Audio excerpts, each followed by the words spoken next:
Chapter 1282. But not only did Yi Qing Luo not follow the plan, because all the Devil class students were heavily injured and unable to take part in the competition. Instead, she led these Devil class students who didn't seem to be injured had won this year's competition's champion. As Yi Qing Qian thought about it, her eyes gradually shrouded with a layer of viciousness. The person who attacked us at the back of the mountain is you. A chilly voice was heard from behind Yi Qing Qian.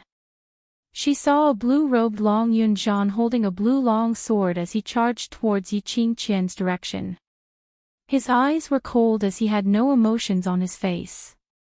The long sword in his hand flashed a cold blue ray, and in the midst of the flames, it drew out a blue light after image. Boom boom boom, the sword ray was valiant as it struck the crowd of dark forces. Instantly, a huge deep pit exploded on the ground.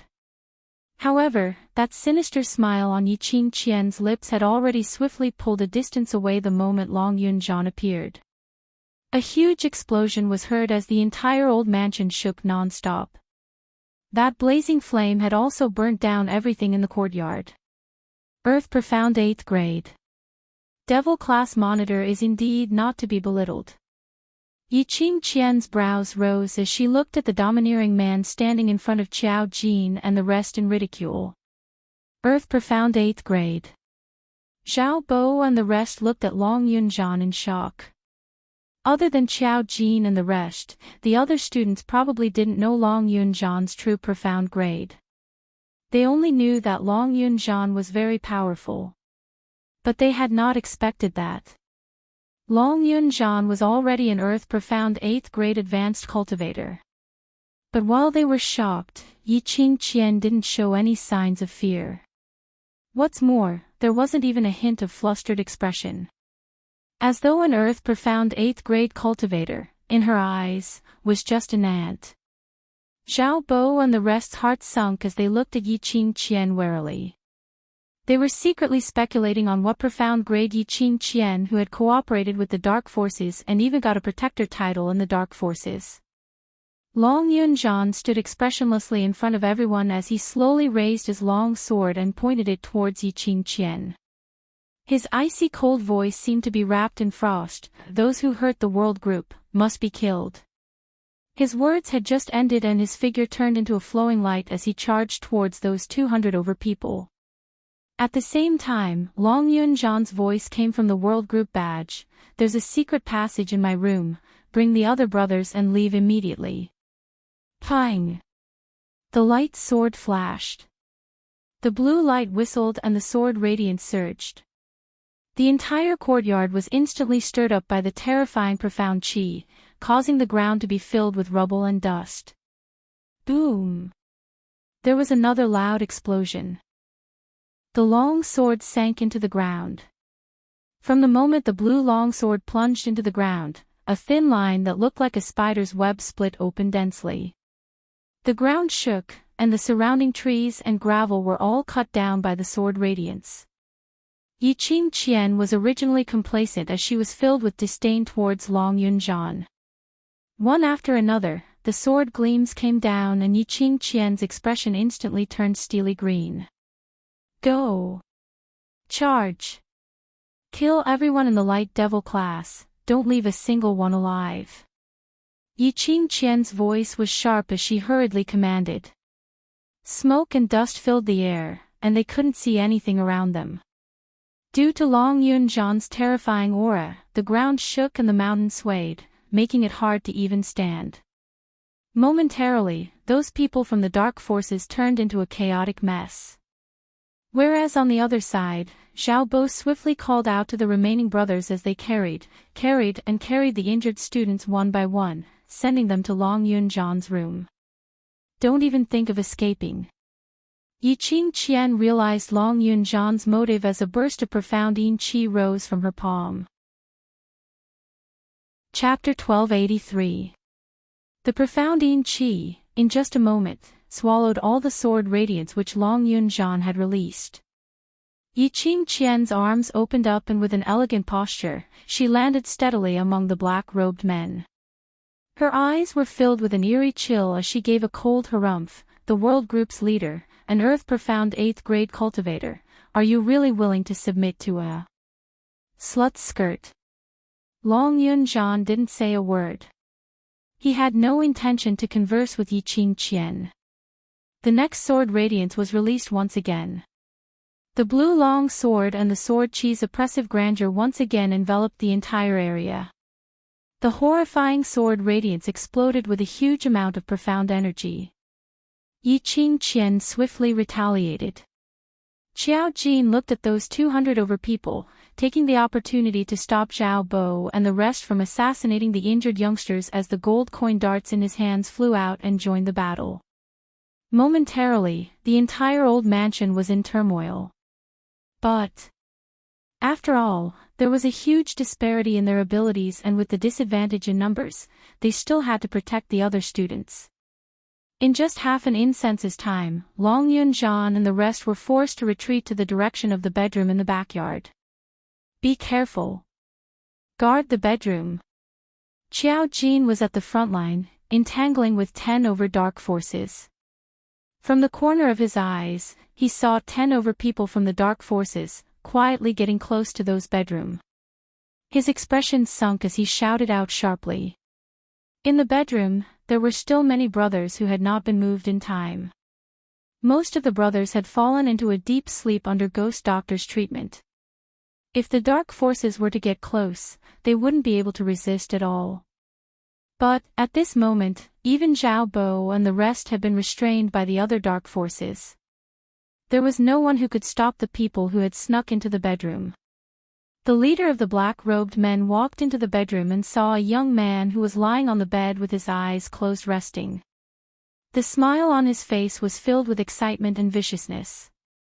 As long as they slaughtered the world group, this bunch of brats, and took their heads, they would have the chance to become the high and mighty guardians. The black-robed man laughed sinisterly as he raised the weapon in his hand, chopping down towards the neck of the sleeping young man. Ah! A miserable shriek was heard. The weapon in that black-robed man's hand was kicked away, shooting out a silver ray in midair. Ah! Another scream rang out. The weapon fell from the sky and happened to stab the stomach of the black-robed man. The other black-robed men took a closer look. An old man in a white robe was standing in front of the young man's bed. The old man's face was gloomy and he looked extremely impatient. The dark forces are getting bolder and bolder. The old man narrowed his eyes as he looked at the black-robed men in front of him. The black-robed men looked at each other. They clearly felt that this old man was not someone easy to deal with. Immediately, he turned around and tried to escape. As he turned around, the eyes of the black-robed men were blinded by a flash of golden light. After getting used to the golden light, Zhang Xian saw an old man dressed in a golden robe, looking like a nouveau riche, standing at the entrance of the room. "Old doctor, I'm done on my side. Why haven't you started?" Holy Pirate rushed into the room. Without a word, he grabbed a man in a black robe and punched him in the stomach. With a casual toss, he grabbed the second person. In just a moment, the few black-robed men lost all signs of life. Ghost Doctor looked back at the young man who was still in deep sleep and frowned impatiently. The dark forces are actually so rampant to such an extent. Looks like this matter needs to be reported to the higher-ups as soon as possible. Chapter 1284. God Thief and Ghost Doctor walked out of the room and sensed a burst of strong profound energy fluctuation. Their expressions congealed as they speedily moved towards the direction of the fluctuation. Long Yun-jan and Xiao Jin were already covered with injuries as they retreated step by step. Whereas in front of the two of them were rows after rows of men dressed in brown warrior robes. Their dressing was extremely simple and the most eye-catching thing was on their arms, embroidered with an extremely conspicuous emperor word. That was Imperial Palace's disciples. Imperial Palace's disciples, any one of them had a pivotal position in the pugilistic world.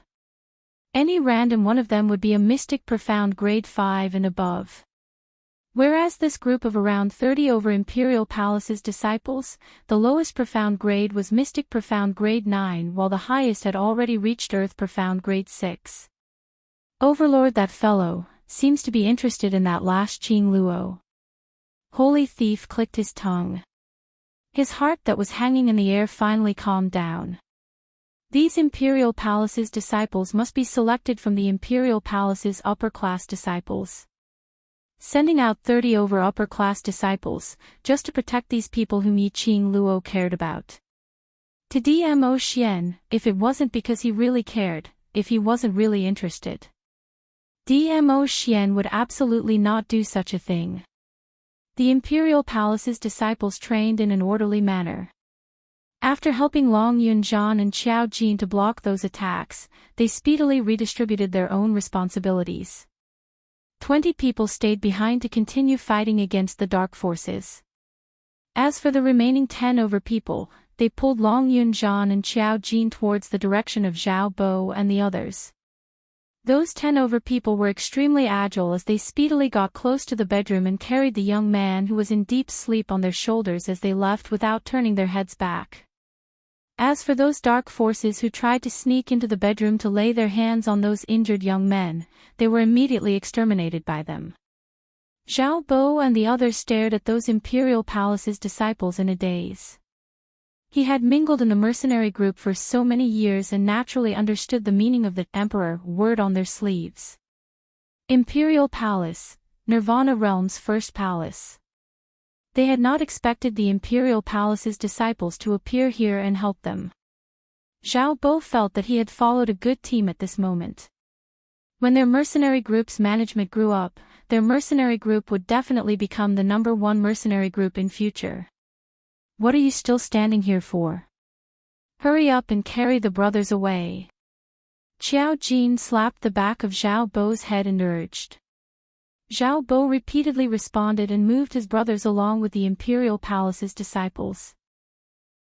Qiao Jin glanced in the direction of his brothers who were busy moving things back and forth, then immediately shifted his gaze to the battlefield. 20 over Imperial Palace's disciples, against 100 over people from the dark forces, Yi Qing Qian would occasionally harass them. It was indeed a little strenuous. If it wasn't for their perfect coordination, tacit understanding, and absolute strength, they would definitely be at a disadvantage. After dozens of rounds, both sides were in a deadlock. Qiao Jin gripped the coin dart tightly and was about to rush forward to help. However, a large palm pressed down on his shoulder, stopping him in his tracks.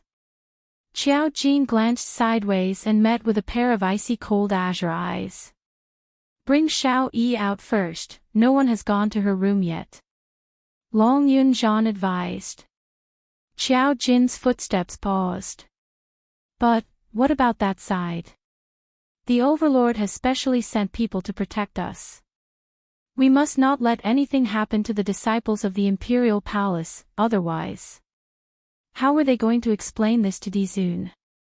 What face did he have to face Yi Qing Luo? Chapter 1285. Then you.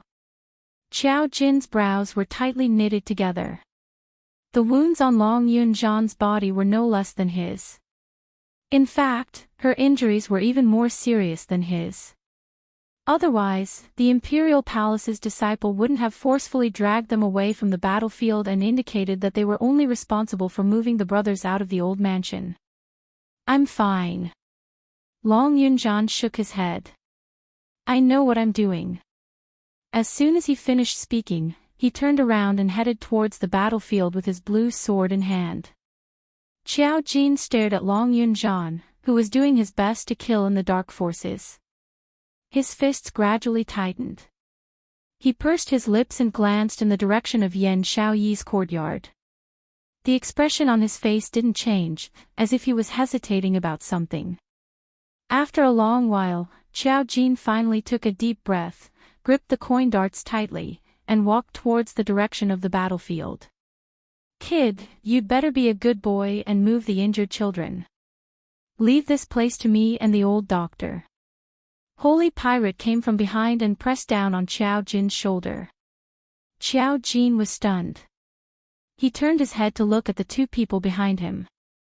God Thief, Ghost Doctor, you guys, didn't they leave? Alright, stop talking nonsense. The Ghost Doctor frowned impatiently. He turned around and entered the battlefield. Holy Pirate patted Xiao Jin's shoulder and chased after Ghost Doctor. With the addition of Holy Thief and the Ghost Doctor, the situation of the battle instantly became balanced. Seeing that they had gained the upper hand in the battle, Yiqing Qian was flustered and exasperated as she commanded the black-robed men who were still alive to attack. Xiao Jin didn't continue to be entangled as he headed towards Yan Shaoyi's courtyard. This old mansion was bought by Yan Shaoyi. Excluding the devil-class students and Zhao Bo and the rest. He, Yiqing Luo, Long Yunzhan and the others all had their own independent courtyards. Yan Shaoyi's courtyard was in the corner of the backyard. Xiao Jin quickly walked towards Yan Shaoyi's courtyard and the expression on his face instantly changed. Originally, he was feeling complicated and apprehensive. He was still thinking about how to face the awkwardness and ambiguity between the two of them not long ago when he saw Yan Shaoyi. At this moment, a strong feeling of unease and fear emerged. Shaoyi. Xiao Jin's voice was hoarse and trembling. He ignored the pain from the wounds on his body and quickly ran towards Yan Shaoyi's bedroom. The door to Yan Shaoyi's bedroom was wide open and there was a pool of blood on the floor. It was obvious that there was a lot of noise coming from inside. The people from the dark forces, they even sent people to search the independent courtyard. Shaoyi. His Shaoyi. Xiao Jin's eyes were bloodshot. His fingers were tightly gripping the leopard, cutting his skin, but he didn't care.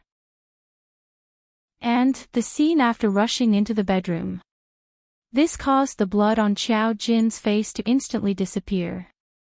His mind went blank, as if something had exploded in his mind. There were 5 black-robed men standing in the bedroom. There were 2 people lying on the ground. Blood flowed from the 2 men's bodies. Xiang Shaoyi's bandages had long since fallen apart. She stood in the corner, holding a scythe that shone with blue light and looked like a crescent moon. Such a petite person was drenched in blood. Her hair, which looked like seaweed, was stuck to her face by her cold sweat. She gasped for air and leaned against the wall. Her body swayed and she could not stand steadily. But she still stubbornly refused to fall down. Shaoyi. Xiao Jin's voice was trembling as he called out Yan Shaoyi's name. That pair of bloodshot eyes was once again enveloped by the blood color on Yan Shaoyi. The bewitching red color started to spread bit by bit. His heart was in extreme pain. Murderous intent shot out. Chapter 1286. The 5 black-robed men didn't even have time to react. They only felt a chill on their necks before they lost all consciousness. The power released by a person who was enraged was tens of thousands of times stronger than usual. Xiao Jin stared furiously at the corpses on the ground. He wished he could pull out their tendons and pull out their bones. Xiao Jin, when Yan Shaoyi saw Xiao Jin's arrival, her tense nerves relaxed. The sickle in her hand fell. She stretched out her hand towards Xiao Jin. But she didn't have any strength in her body. Her vision turned black and her body fell down softly. Yan Shaoyi thought that she had always been strong. In this world, the only person she could rely on was herself. Since she was born, the Yan family had treated her as a thorn in their side. Her things should belong to Yan Zhenfei. From a young age, she knew that no matter what the situation was, she could only survive by being strong. Just now when she was surrounded by 7 people, she didn't retreat. A few days ago, she was ambushed at the back mountain of the Shilon Square. Before she had recovered, she was hit again in the competition, adding injuries on top of injuries. The side effects of the spirit returning pill, it made her suffer 100 times more pain than before. Under such circumstances, she could still hold on to her will. What's more, she had experienced pain worse than this before. What was all of this? But, the moment she saw Qiao Jin appear, a certain place in her heart seemed to have been violently touched. His worried gaze, trembling and panicked tone made her feel at ease. In his mind, a strange feeling appeared for some reason. It was as if someone was saying to her, "He's here, I'm relieved." Her body and mind relaxed, causing her to lose all consciousness in the next moment. Xiao Yi. A terrified voice shouted Yan Xiaoyi's name loudly. Qiao Jin's body flashed and he held Yan Xiaoyi firmly in his arms. The blood on her body mixed with his. Her body covered in blood and wounds made Qiao Jin's heart feel like it was being pierced by needles. If he had listened to Long Yunzhan and rushed over earlier, Yan Xiaoyi wouldn't have suffered such heavy injuries. If he had really chosen to join the battle with Long Yunzhan, then Qiao Jin's heart was in even more pain. He didn't dare to think of that outcome. He didn't dare to think about the result that he would regret for the rest of his life. Right now, his Xiao Yi was in his embrace. That was enough. The resolute man's eyes reddened again. Shilin Square, tunnel. Yiqing Luo's face was pale as she leaned into Dmo Xian's arms. Her pair of charming eyes stared anxiously at Tang Beiyuan, who was sitting by the side, in a state of selflessness as she restored the glower flame fan. The refining process was extremely complicated. Yiqing Luo the alchemist was confused by these complicated procedures. 4 hours had passed since the heart bone was dug out. The process of repairing the glowing flame fan continued. For some unknown reason, a sense of panic and uneasiness welled up in his heart. He had a feeling that something was about to happen. But she couldn't explain in detail what kind of feeling it was. "What's the matter?" Dmo Xian acutely sensed the uneasiness of the young lady in his arms as he inquired in a low voice. Yiqing Luo raised her eyes and fell into his peach blossom eyes, which seemed to bear thousands of pampering.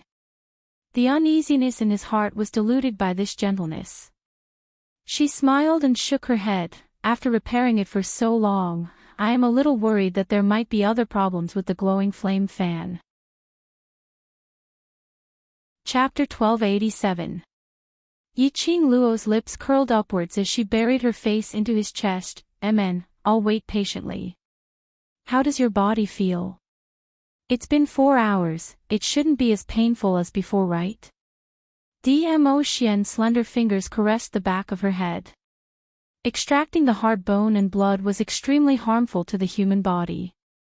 Even if Dmo Xian had used up almost 20% of his profound energy to alleviate Yiqing Luo's pain, it could only alleviate a little bit of her pain. After all, it was extracting the blood from the heart and the bones from the body. When extracting the heart bone, Yiqing Luo's face turned pale from the pain. But she had been biting her lower lip and didn't make any sound of pain. Dmo Xian's heart ached so much that he couldn't wait to bear it for her. But, for Yiqing Luo's future, for her to become stronger. This bit of pain, she must bear it. "My body is all right," Yiqing Luo responded softly. After a moment of silence, she finally opened her mouth to ask, "How long does this kind of pain and discomfort usually last?" Her words had just ended when her shoulders were pressed by his large palms. The man's anxious voice floated into her ears. "Where do you feel uncomfortable now? Is it still very painful here?" His large palm pressed down on her breasts. Yiqing Luo was stunned as she raised her eyes to look at Dmo Xian. Before she could answer, Dmo Xian had already anxiously held her hand and felt her pulse. "After extracting the heart bone, it will at most hurt for 1 hour. Do you still feel pain now? Where does it hurt? Don't tell me I'm wrong to extract the heart bone for you." A series of questions, as though he was muttering to himself, came out from his mouth. Looking at Dmo Xian's eyes filled with worry and guilt, Yiqing Luo couldn't say the words that were at the tip of her tongue.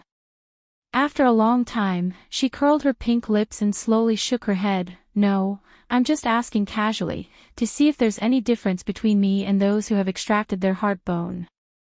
Dmo Xian's hand which was holding her wrist loosened as though a heavy burden had been lifted. His fingers, once again stroked her hair. If you feel uncomfortable anywhere, you must tell me, do you hear me? It was as if he was admonishing a child, extremely doting and extremely gentle. Yiqing Luo's head which was buried in his chest nodded as her eyelids drooped down, concealing the complicated emotions in her eyes. She raised her fair little hand and placed it on her chest without anyone noticing. After extracting her heart bone and heart blood, she had always felt a dull pain, as if she was being pricked by needles. Up until now, 4 hours had passed. Although she didn't feel as much pain as before, there was still a very strange feeling. Was it an illusion? All right. Mission accomplished. A joyful voice came from the side. Tang Beiyuan wiped the sweat off her forehead and smiled in relief. At least I didn't let you down. The devouring flame fan has been repaired.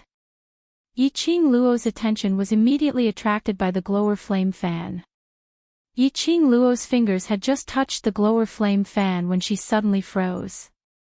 The moment the glowing flame fan touched her fingertips, there seemed to be a kind of, the feeling of his soul being shaken. It was as if the glowing flame fan had already fused with her soul. She could clearly sense that the glowing flame fan was transmitting some kind of excitement to her. This was the glowing flame fan which was restored using the heart's blood and heart bone. The glowing flame fan in her palm, the touch and weight was no different from the past. But it was obviously more exquisite. Chapter 1288. For example, there was a dagger hidden in the handle of the fan. Moreover, on every support of the glowing flame fan, there were all kinds of hidden weapons. He had also obtained 10 wintry silver threads. Compared to before, its lethality was much greater, and it was much more convenient to use. Mistress, where did you learn how to design weapons? Too powerful. Can I ask you to help me draw weapons in the future? Tang Beiyuan's eyes sparkled as she looked hopefully at Yiqing Luo. Although it took a lot of effort to repair the glowing flame fan, it was still not enough. But to be able to restore the glower flame fan, and according to Yiqing Luo's request, adding so many bold hidden weapons. He was filled with pride. As a blacksmith, she was well versed in the design of weapons. Yiqing Luo's request. When the glower flame fan was completed, she was shocked. It's my honor to be able to serve the #1 armament master. Yiqing Luo's eyes curved into crescents as she tried out the glower flame fan in her hands. Tang Beiyuan cheered in excitement. At this moment, she finally looked like a 17 or 18-year-old girl. We've gotten the weapons, let's hurry back to the old mansion, everyone is still waiting for us there. Yiqing Luo kept the glower flame fan and looked up at Dmo Xian. Under the bright candlelight, Yiqing Luo's pale face was reflected. Dmo Xian frowned, let's rest for the night and continue our journey tomorrow. You've just extracted your heart bone. Even if you want to recover quickly, you'll need to rest for 5 or 6 days. I'm fine. Yiqing Luo's lips curled upwards as her little hand grabbed his lapel as she laughed lightly. Aren't you still by my side? Those children have taken the soul-restoring pill, so they must be in extreme pain right now. At least at this time, I want to be by their side. When she mentioned those brothers in the world group, Yiqing Luo's expression became extremely gentle. There was a hint of gentleness in her eyes. Don't they always say that I'm their hope? I think they wouldn't feel so bad if I were there. If it wasn't for the glowing flame fan, she would have rushed back to the old mansion after the competition to check on the injuries of the youths. Now that the gourd flame fan had been repaired, she was not willing to stay in the West Lawn Plaza for even a moment longer. You. Dmo Xian sighed softly as he shook his head helplessly. This was also why he was more and more attracted to Lil Luo. He seemed cold and heartless, and his methods were ruthless. At such a young age, he wouldn't even bat an eyelid when killing someone. But she cherished the people she cared about and the people she wanted to protect with all her heart. "All right, I'll accompany you back." Dmo Xian placed his palm on Yiqing Luo's head. "Lord Overlord." Tang Beiyuan's expression congealed as she hurriedly called out to Dmo Xian. The remaining words were at the tip of his tongue. But she was stopped by Dmo Xian's stern gaze. Yiqing Luo acutely sensed something as her vision turned towards Tang Beiyuan and looked at Dmo Xian. "Is there an urgent matter over at the Imperial Palace which requires you to settle?" Tang Beiyuan opened her mouth, but in the end, she closed it and looked away. Yiqing Luo suddenly understood. "Ah Xian, it's only half a day's journey from here to the old mansion, with Ah Feng accompanying me back, it'll be fine. The Imperial Palace is not a big deal. With you and Li Xian guarding it for me, I can rest assured." Dmo Xian hugged Yiqing Luo's waist as he glanced sideways at Tang Beiyuan. "Beiyuan, Xiaoling is here too, bring her back." Tang Beiyuan's footsteps halted as she nodded slightly. "Yes, Overlord." Chapter 1289. Dmo Xian's eyelids drooped down as his peach blossom eyes reflected her face. His lips curled upwards and everything in the world seemed to have lost its color. Yiqing Luo's breathing stopped as her heartbeat sped up. He leaned over and pressed his lips against her ear. His deep magnetic voice lingered beside her ear. "No matter how important the Imperial Palace's matters are, it's not as important as you." Just a few simple words, but it seemed to be something that touched Yiqing Luo's heart fiercely. Her cheeks were flushed red. The arms around his neck also tightened at this moment. Her blushing face was plastered on his shoulder as she spoke in a low and extremely soft voice. "Ah Xian, I like you."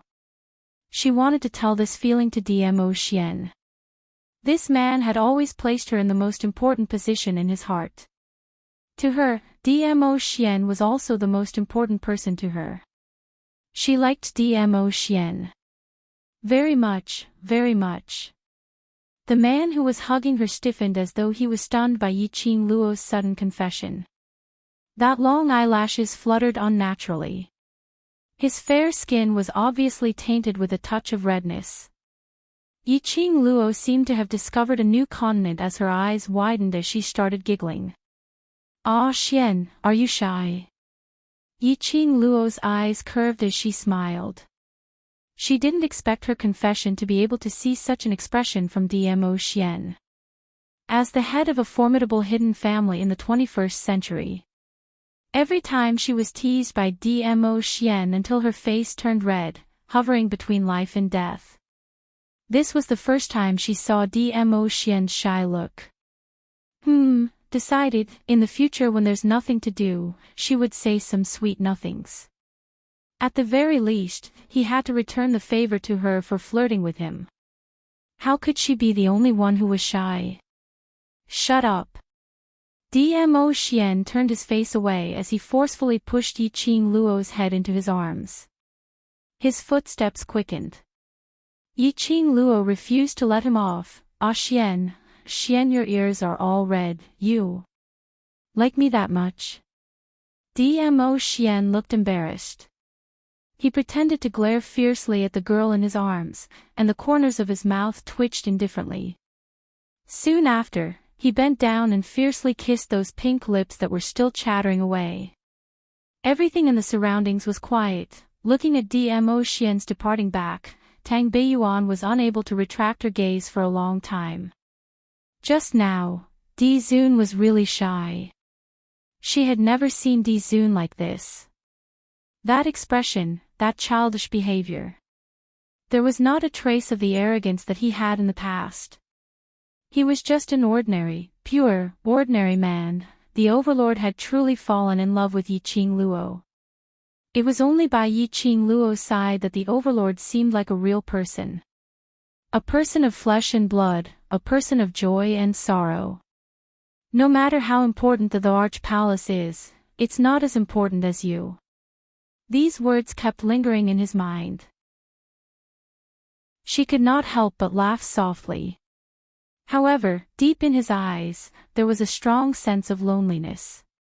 If this sentence, her fiancé was willing to say to her, how good would that be? Unfortunately, she was afraid that she would never be able to hear these words again in this lifetime. Yiqing Luo and Dmo Xian were riding on Little Nine as they rushed back to the old mansion. Little Nine's speed was extremely fast and the distance was reduced by half. In less than 4 hours, the two of them had already reached Three Springs City. In order not to attract too much attention, the two of them changed to walking as it was not far from Three Springs City. At this moment, it was just daybreak. The roadside was already crowded with people and it was extremely lively. Have you heard? Yesterday there was a huge fire, which directly burnt that old mansion in the west completely. Chapter 1290. Right. It's that the World Mercenary Group's old mansion, wasn't it the mercenary group which was surrounded by the Yuchi family previously? Mercenary group. They must have offended the enemy and last night the enemy specially came to seek revenge. That's called burning thoroughly. The surrounding houses are not affected at all, apparently they are targeting the World Mercenary Group. If it wasn't for the fact that we saw the fire when we were making night watch this morning, I'm afraid we wouldn't know about this matter till now. The surrounding commoners were talking about the gossip which had spread throughout the entire Three Springs City early in the morning. Yiqing Luo originally wasn't interested in these gossips. But indistinctly, she heard everyone discussing about burning, the world group, enemy. She then diverted her attention to listen. After she understood what the commoners were talking about, her face instantly turned pale like a piece of paper. Xian. Yiqing Luo grabbed Dmo Xian's robe tightly. Dmo Xian's expression was grave as he held her little hand tightly. Let's go back and take a look first. The two of them increased their speed as they sped towards the direction of the old mansion. Before they even got close to the old mansion, Yiqing Luo smelt a thick smell of smoke. There were several commoners surrounding them as they pointed and gossiped. Yiqing Luo's expression turned paler by the minute. She let go of Dmo Xian's arm and her figure flashed as she speedily shifted to the entrance of the old mansion. There were several bailiffs from the surrounding as they carried out one corpse after another from the old mansion. Yiqing Luo knocked into one of the bailiffs and the stretcher which she was carrying instantly slipped out of her hands. The corpse on the stretcher fell onto the ground. That corpse was already burnt as it gave off an extremely pungent smell. The bailiffs were sent here early in the morning to carry the corpse as he raised his head and started scolding, "Who dares to disturb the official's work? Don't you want your life?" When his gaze met Yiqing Luo, the bailiff's expression changed. Three Springs Sect's young matriarch. Yiqing Luo didn't bother about the bailiffs as she stared straight at that pitch-black corpse. How many people are dead? Young matriarch, my condolences. Don't worry, the officials will definitely find the murderer and take revenge for the World Mercenary Group. The bailiff stuttered. In the entire Three Springs City, there wasn't anyone who didn't know Yiqing Luo. Yiqing Luo was the World Group's vice group leader and this was something which everyone knew. Yiqing Luo's face turned gloomy as she raised her hand to grab the bailiff's collar. I'm asking you, how many people have died? The runner's legs went soft. Currently, the government has carried out more than 30 corpses. All of them have been burned beyond recognition and cannot be identified. There are more than 100 corpses in the backyard, the bailiff at the side continued. Young sect master, someone must be seeking revenge. There are obvious signs of a fight in the backyard. Please think carefully and see if you've made enemies with anyone recently. Yiqing Luo turned a deaf ear to their words. His head was buzzing, and he felt like he was about to explode. She stared at the pitch-black corpse on the ground, breathing heavily. Clenching her fists tightly, she quickly strode into the old house. Lil Luo, calm down. Dmo Xian stretched out his hand and grabbed Yiqing Luo's arm. Her little hands were cold and trembling. To be precise, Yiqing Luo's body was trembling non-stop. Even though she was nestled in Dmo Xian's arms, her body was still trembling. A peerless face was extremely pale. Her eyes were sparkling with a glint of crystal-clear tears, as she looked at Dmo Xian's face with a vacant look. Ah Xian. Yiqing Luo's breathing tightened. Accompany me. Accompany me in, I want to confirm. No one could recognize those youngsters' corpses. But she recognized them. The corpses which were lying on the ground were not from the world group. Over 100 corpses in the backyard. It might not be the world group's youngsters. Chapter 1291. Dmo Xian comforted her by kissing her forehead. Don't worry, they will be fine. The trembling young lady in his arms didn't say a word. The little hand that was holding onto his shirt curled up a little more. Dmo Xian's peach blossom eyes squinted slightly as he tightened his arms around her. He lowered his head and pressed his lips against her ear. The young lady's faint fragrance entered his nostrils. His eyes flickered slightly as he suppressed the emotions that he shouldn't be feeling at this moment. He said in a gentle voice, "You're a little pervert, and the people you've trained are naturally perverts as well. If they can't even avoid this little danger, how can they stand by your side and fight alongside you?" Yiqing Luo was stunned. The warm breath on her earlobe kept brushing against her skin. Her long curly lashes blinked, and when she looked at Dmo Xian again, there was finally some spirit in her eyes. Dmo Xian's slender fingers pinched her nose. Believe in them, believe in the companions who can stand side by side with you. His deep magnetic voice made Yiqing Luo's body softened. Her heart seemed to be wrapped and covered by a warm current. That's right, she should believe in the brothers whom she had her eyes on. She should believe in her own companions. They were no longer the youngsters who were labeled as trash in the past. They already had enough power to stand by her side, companions who could stand side by side with her. Believe in them. Just like how they believed in her, believe in them. Yiqing Luo's nervousness and panic, at this moment, vanished into thin air. Her lips curled into a smile as she nodded vigorously. Thank you, Ah Xian. Dmo Xian rubbed her head, held her little hand and pulled her directly to the old mansion which had long been destroyed by the fire. The crowd of commoners and the bailiffs who were watching the show behind them were stunned. That handsome man who looked like a god descended, could it be? The legendary overlord. That otherworldly temperament. That flawless handsome face. That awe-inspiring majesty which made one inexplicably submit to him. He emitted a strong demeanor of a monarch. Other than the overlord, there was. Who? Such a man was so intimate with Yiqing Luo. Like a husband and wife, intimately hugging each other, whispering in a warm voice. So, the young lord of the Three Springs sect family really had such a relationship with the overlord. The common people talked about it enthusiastically, spreading the news from 1 to 10, 10 to 100, however, the two of them who had entered the old mansion were unaware of this matter. Not a single part of the old house was left unscathed. The air was also filled with a pungent smell that made one's stomach churn.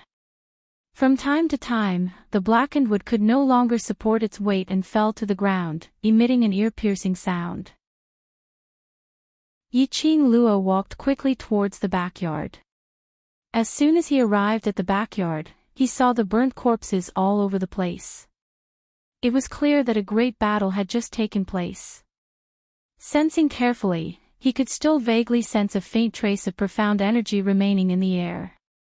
Yiqing Luo looked around for a while and slowly closed her eyes.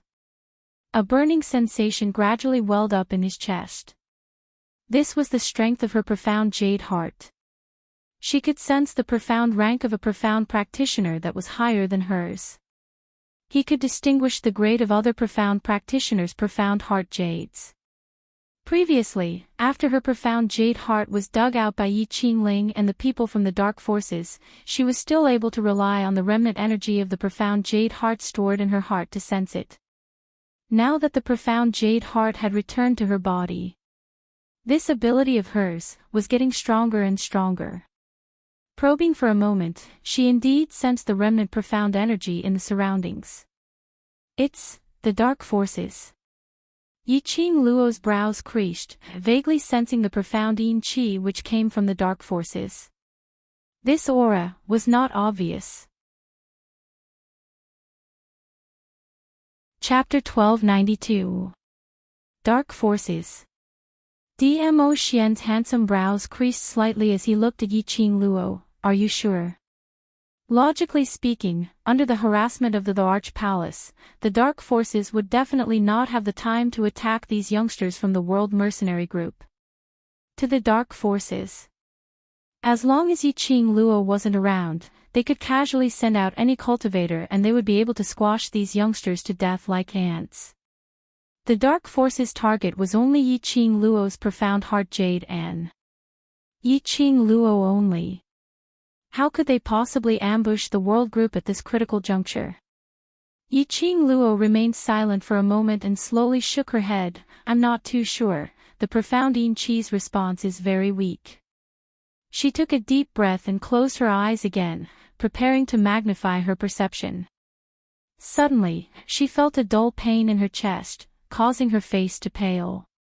Her fair little hand pressed against her chest, her eyebrows knitted tightly, her breathing heavy. Don't force yourself. Dmo Xian noticed the change in her expression and grabbed her hand which was placed on her chest. It hasn't been long since the extraction of the heart bone, your body isn't suitable to use profound energy. Yi Qing Luo opened her eyes and didn't persist any further. Even if he could sense the faint mysterious yin qi, it would be useless whether it was from the dark forces or not. Right now, the most important thing was to find his brothers so that he could know what had happened last night. The two of them stood in the middle of a group of corpses, their gazes searching through the charred corpses. His heart, which was hanging in the air, gradually calmed down. There were no corpses here. Not a single one. This meant that her brothers were still alive. Luo, look over there. Dmo Xian pointed towards the direction of the independent courtyard. Look at the ground. Yi Qing Luo followed the direction of Dmo Xian's finger. Countless messy footprints could be seen on the charred ground. Bloody footprints led in the direction of the independent courtyard. Yi Qing Luo and Dmo Xian exchanged glances and both of them rushed towards the independent courtyard at the same time. Following the clear footprints on the charred ground, he arrived at Long Yunzhan's courtyard. The two of them walked in, and their footprints finally stopped at the door of Long Yunzhan's bedroom. The bedroom had already been burnt black, and almost everything had been burnt down. The ground was covered with piles of charred wood, scattered all over the place. Dmo Xian pulled Yi Qing Luo's wrist and shoved her behind his back. Soon after, the wind from his palm stirred, and a hurricane blew up all the wood shavings in the room. Under the layers of wood chips, a square hole was revealed near the corner of the wall. Was that the secret passage? Long Yunzhan's room actually had a secret passage. Is this another secret tunnel that the old man holy thief built when he had nothing better to do? In other words, there was a high possibility that the world group members had left through this secret passage. After the hurricane dissipated, Yi Qing Luo's figure flashed as she stood in front of the cave entrance. He reached out and touched something near the entrance of the cave. With a caw sound, the entire corner of the wall collapsed, revealing a hole that could fit a person. It was indeed a secret passage.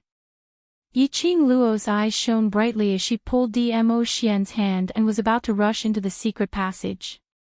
Dmo Xian held her little hand tightly and pulled her behind him.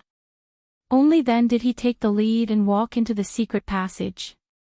It was just a casual action, but it made Yiqing Luo's lips curl into a sweet smile. The two of them, one in front and one behind, entered the secret passage. This secret passage wasn't considered spacious, and it was extremely simple. Chapter 1293. This secret passage was about 10 meters long. When the two of them walked out of the secret passage, they discovered that outside the secret passage was an abandoned forest behind the old house that had not been taken care of for a long time. As the commoners said, this fire only destroyed the entire old house. The houses near the old house and the abandoned forest were not affected at all. Perhaps, when the other party burned down the old residence, they had specially set up a barrier to isolate the outside world. On the ground, there were countless messy bloody footprints. It was especially eye-catching on the withered leaves. Yiqing Luo took a look at the direction of those footprints. It was the direction to the abandoned forest. Just as she was about to follow the footprints, her ears twitched and her expression froze. Who is it? At the same time, Dmo Xian tightened his grip around her waist. A majestic profound energy surged out from his body, sweeping up the fallen leaves on the ground. A tall figure walked out of the forest, his blue robe fluttering in the wind. When she met that pair of azure blue eyes, Yiqing Luo retracted the vigilance in her eyes as she speedily went up. "Ah Zhan, are the brothers all right?" Long Yun Zhan shook his head lightly. "Everyone is safe." Yiqing Luo heaved a long sigh of relief and patted her chest. "It's good that you're all right. It's good that you're all right. It's all thanks to the help of the Emperor Palace's disciples sent by His Majesty. They escorted us all the way to safety." Long Yun Zhan cupped his hands together as he bowed towards Dmo Xian. "Lord Overlord, I represent all the brothers to thank Lord Overlord for lending a helping hand." His tone was extremely sincere. This was his heartfelt gratitude. Last night, if it wasn't for the Emperor Palace's disciples, he wouldn't have been able to ensure the safety of all his brothers. "Your little Luo, his brothers, this lord can't bear to see little Luo, upset, there's no need to thank me." Dmo Xian hugged the young lady in his arms tightly as he spoke the truth. It was also a declaration to Long Yun Zhan, only he could protect this woman. Long Yun Zhan's eyelids drooped down as he tried his best to control himself, not looking at the intimacy between Dmo Xian and Yiqing Luo. "Ah Zhan, are you hurt?" Yiqing Luo could smell the faint scent of blood in the air. It floated over from Long Yun Zhan's direction. She reached out, grabbed Long Yun Zhan's wrist, and felt his pulse. Long Yun Zhan retracted his hand in a panic. "I'm fine, are you all right?" Yiqing Luo's expression turned chilly, as her earlier joyous mood that her brothers were safe and sound, instantly congealed. She forcefully grabbed Long Yun Zhan's arm and sneered, "Weak aura, excessive blood loss. You call this fine?" Long Yun Zhan's thin lips trembled. He lowered his head and did not reply. Yiqing Luo then discovered that Long Yun Zhan's frail body was actually trembling slightly.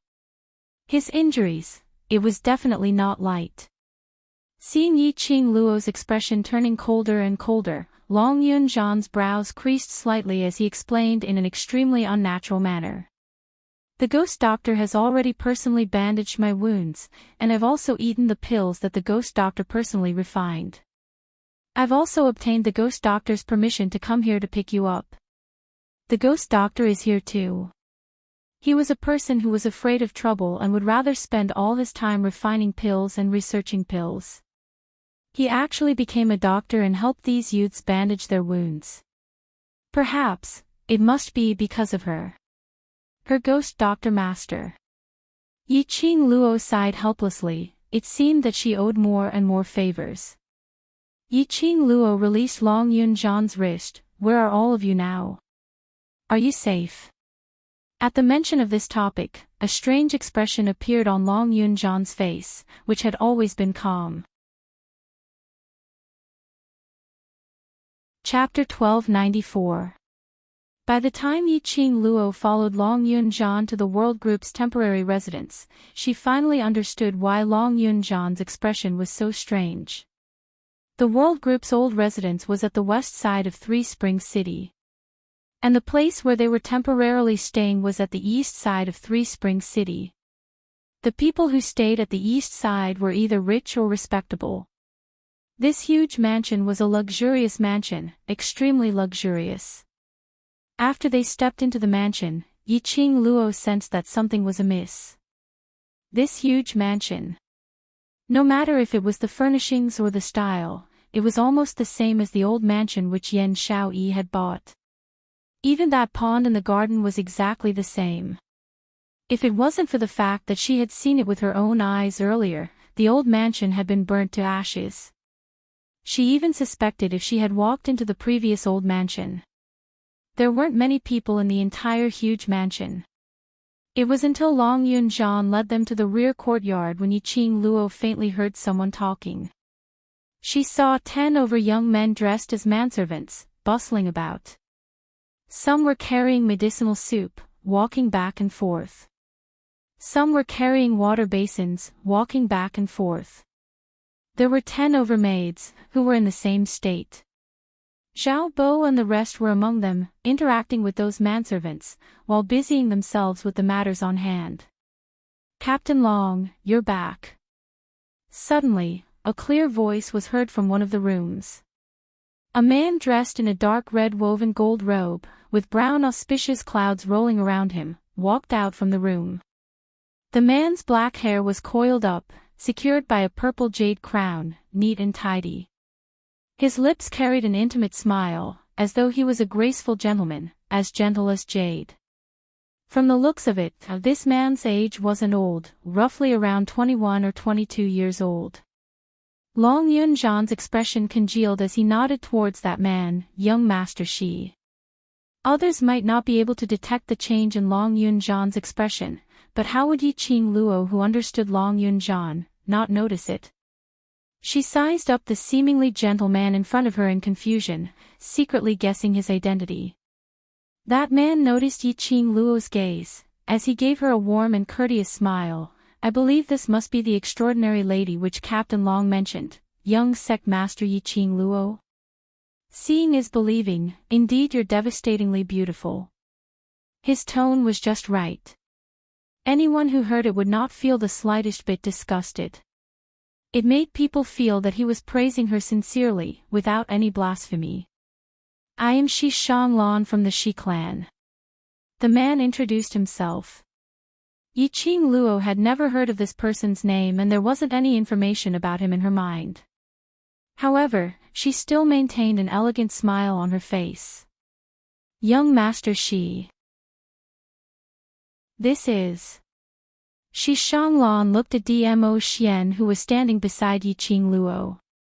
This man's presence was too strong. Especially when he was praising Yiqing Luo, this man's gaze seemed as though he wanted to dismember him. Yiqing Luo held on to Dmo Xian's arm, smiled and didn't answer. But this action also represented the answer to everything. "Qing Luo." Earlier when Shi Shanglan walked out from the room, Qiao Jin's voice was heard. In the next instant, Qiao Jin walked out of the house. He was in a sorry state, and his uniform was in tatters. His long hair was disheveled and scattered over his shoulders, and there was a patch of greenish-black under his eyebrows. His eyes were filled with exhaustion, and when he saw Yiqing Luo, he forced out a smile. "You're finally back." Yiqing Luo's slender brows creased as she looked at the open door. No need to guess, that must be Yan Xiaoyi's room. Qiao Jin's gaze paused on Shi Shanglan for a moment. Chapter 1295. No need. Yiqing Luo wasn't in the mood to rest. What exactly happened? Why was the old house burned down? Qiao Jin's expression sank slightly, and he was just about to speak. He glanced at Shi Shanglan out of the corner of his eye and stopped what he was about to say. "The ghost doctor and god thief are waiting for you. Let's go over first." Shi Shanglan gave a gentle smile knowingly. I'll go buy some more herbs. You guys can chat first. Yiqing Luo nodded her head slightly as she expressed her gratitude in a mild voice. This man, who looked as gentle as jade, seemed to be graceful and polite, and his every movement was extremely elegant. But maybe it was because Long Yunjian and Qiao Jin's attitude towards him wasn't that warm, and there was a trace of distance. Yiqing Luo disliked the house and its crow, so she didn't have any good impression of Shi Shanglan. After Shi Shanglan left, Qiao Jin led the way at the front. He briefly explained the fire that had happened last night. When Yiqing Luo heard that, her slender brows creased slightly as she squeezed out a few words between her teeth. Yiqing Qian, it's her again. Yiqing Qian actually dared to come out and create trouble. At this critical juncture, he was still unwilling to let the world group off. Other than Yiqing Qian, who hated her to the core, there was no one else. Did he really think that he would be invincible just because he held on to the leopard saint technique's thigh? Yiqing Luo's eyes were filled with an evil cold intent. Little Luo, don't be rash. Dmo Xian's long arm wrapped around her slender waist. He did not like to see such an expression on her face. I won't be impulsive. Yiqing Luo sneered, her little hand covered the hand on her waist. I was just thinking. If I see Yiqing Qian next time, I will not hold back and tear her into pieces. She would not impulsively seek revenge on Yiqing Qian now. Yiqing Qian's backing was the Dark Forces, Wolf Saint's forces. The brothers of the World Group had yet to recover from their injuries. Furthermore, because she was repairing the glowing flame fan, her heart bone and heart blood had been extracted, and the abnormalities in her body had yet to dissipate. She was impulsive. He was bound to suffer. But, for this revenge, she would definitely make Yiqing Qian pay a painful price. She wanted Yiqing Qian to suffer a fate worse than death. The ruthless glint in his eyes was like a sharp blade. The atmosphere instantly froze. Qiao Jin suddenly stopped in his tracks as he turned around to look at Dmo Xian. Today, the World Group was able to escape by a fluke, all thanks to the Imperial Palace's disciples' help. His words broke the strange and cold atmosphere at this moment. The iciness in Yiqing Luo's eyes dissipated as she raised her eyes to look at Qiao Jin. Qiao Jin sincerely bowed towards Dmo Xian. Lord Overlord has lent a helping hand today. If there's any need for me in future, I will definitely risk my life to help you. It could be said that it was the lives of all the brothers in the World Group. He was saved by a disciple of the Emperor Palace. The Imperial Palace's disciples protecting them secretly was under Dmo Xian's instructions. No matter if Dmo Xian's action was to protect them or for Yiqing Luo. It was an indisputable fact that the Emperor Palace had saved the World Group. Dmo Xian didn't stand on ceremony as he held a smile that didn't look like a smile, his brows raised slightly. There will definitely be a place where I can use you. After walking down 2 long corridors, they arrived at the direction of the medicine refining room. Ghost Doctor was refining medicinal pills while God Thief was chewing on a piece of straw in boredom, looking around the surroundings. On seeing Yiqing Luo entering, God Thief's face was filled with joy. Last Qing Luo, you're finally back. Master Ghost Doctor Yiqing Luo's gaze was fixed on Ghost Doctor and God Thief for some time, as she hesitated to speak. Chapter 1296. Ever since the last time at God Thief's courtyard, she had seen the both of them. Yiqing Luo felt that they definitely knew each other previously. The Ghost Doctor's appearance here was mostly because of God Thief. Yiqing Luo had a strange feeling. It seemed like Ghost Doctor took her in as his disciple. She met God Thief in Death God Castle and brought him out. Everything. It was fated in the unseen world. Or intentional. Yiqing Luo didn't know why she would have such a thought. Only that things happened one after another. The dark forces kept on harassing and attacking her.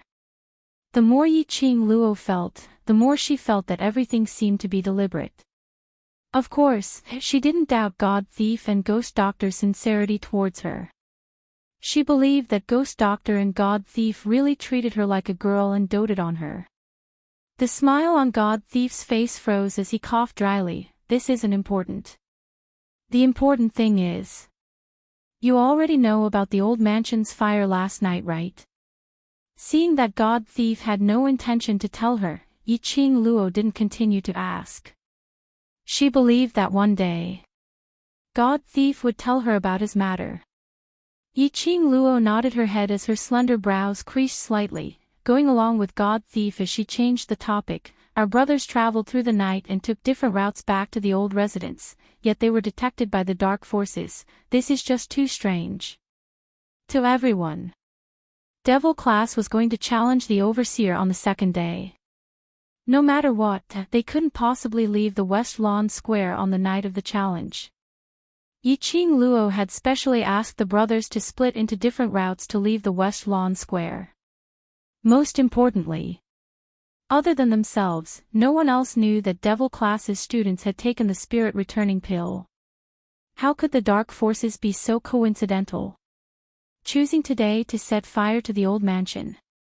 Resolutely setting fire and even sent 200 over dark forces to assassinate them. Apparently they were certain that they were in the old mansion. Moreover, they clearly knew that they didn't have any combat ability and wanted to burn them alive. The old mansion was guarded by God Thief.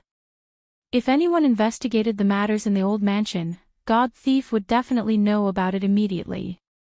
Which means, the dark forces know about our whereabouts. Xiao Jin frowned. Be careful during this period. Pay attention to whether there are any suspicious people around you. Yiqing Luo's gaze swept the surroundings as she suppressed her voice. If the dark forces are really clear of our whereabouts and current situation, then staying here might implicate that young Master Shi. When Xiao Jin and Long Yunzhan heard this, the expressions on their faces changed slightly. Xiao Jin's brows furrowed even more tightly as his face darkened. This young Master Shi still brought us to his house even though he knew that we had enmity with our enemies. I don't believe that he's just being kind. It wasn't that Yiqing Luo didn't believe that there were kind-hearted people in this world. But the word kind heart was really not related to Shi Shanglan. Even though Shi Shanglan appeared to be extremely gentle and refined. However, his pair of jade-like gentle eyes had already revealed his true inner thoughts. Shi Shanglan was definitely plotting something. But, at this moment, Shi Shanglan brought them into the house and sent men over to coordinate with the world group members to take care of those who were still unconscious. He had to return this favor. It was better to have a plan. At least, it was easier to return the favor. A debt of gratitude was the hardest to repay. Chapter 1297. Xiao Jin's face grew darker and darker. His body tensed, his fists clenched tightly. Yiqing Luo looked at Xiao Jin's reaction in puzzlement. Could it be that Shi Shanglan had already proposed some conditions that were extremely difficult for them to comply with? Long Yunzhan's cold eyes glanced at Xiao Jin as he slowly shook his head and said indifferently, "Young Master Shi is indeed not purely kind. The reason why he would help the world group is because," he paused and looked away, no longer looking at Xiao Jin's expression. "Young Master Shi is Xiao Yi's fiancé." This sentence was like a stone thrown into the calm surface of the water, causing ripples to appear. Fiancé. Yan Xiao Yi's fiancé. Why had he never heard Yan Xiao Yi mention that she had a fiancé? Then, what about Xiao Jin? Yan Xiao Yi liked Xiao Jin. Xiao Jin liked Yan Xiao Yi. The relationship between the two of them could actually be seen by observant women like her and Tong Ziqing. If Yan Xiao Yi had a fiancé, then wouldn't Xiao Jin be lovelorn? No wonder every time Shi Shanglan was mentioned, Xiao Jin's face would turn as black as charcoal. It was no wonder that Xiao Jin did not have a good expression when facing Shi Shanglan. It said that her fiancé was chosen by her family. A slender figure walked through the door. Her pink hunting attire added a touch of color to the gloomy atmosphere. Peach walked in and told them the news that she had just specially inquired about. The elders of the two families met 2 months ago. The master and madam of the Shi family have also agreed to this marriage. As soon as Xiao Yi graduates from the academy, the marriage will be arranged. The fiancé that the Yan family found for Yan Xiao Yi. Even though Yan Xiao Yi rarely mentioned the things that happened in the Yan family. But Yiqing Luo could more or less feel it. Yan Xiao Yi was at the Yan family. It was just like how she used to be in the Yi family. Such a family would be so kind as to help Yan Xiao Yi choose a eldest young master of the Shi family. Although the Shi family wasn't considered a top-notch family in the Jianghu, it was still a powerful family. However, he still had some status in the Western continent. According to Yan Xiao Yi's life in the Yan family, Yan Xiao Yi marrying Shi Shanglan was a very good choice. But how could the Yan family be so kind? Moreover, according to Yan Xiao Yi's personality, how would she listen to her clan's orders and marry Shi Shanglan? I also inquired about one thing. Peach looked at Yiqing Luo hesitantly, not knowing if she should say it at this time. The more she hemmed and hawed. Xiao Jin, who was extremely concerned about Yan Xiao Yi's matters, became increasingly flustered. Quickly tell me what you found out. That fiancé. Actually, Xiao Yi knows of this person's existence. Peach stuttered. With every word he said, he carefully looked at their expressions. Xiao Jin's stiff body suddenly swayed. Long Yunjian, who was at the side, immediately reached out to help. She knows. Xiao Jin's voice was extremely hoarse, and it faintly revealed a trace of self-ridicule. He laughed softly. She always knew that she had a fiancé, didn't she? That. But Xiao Yi doesn't take this fiancé seriously at all. She didn't agree to this marriage, but it seems like young master she really wants Xiao Yi.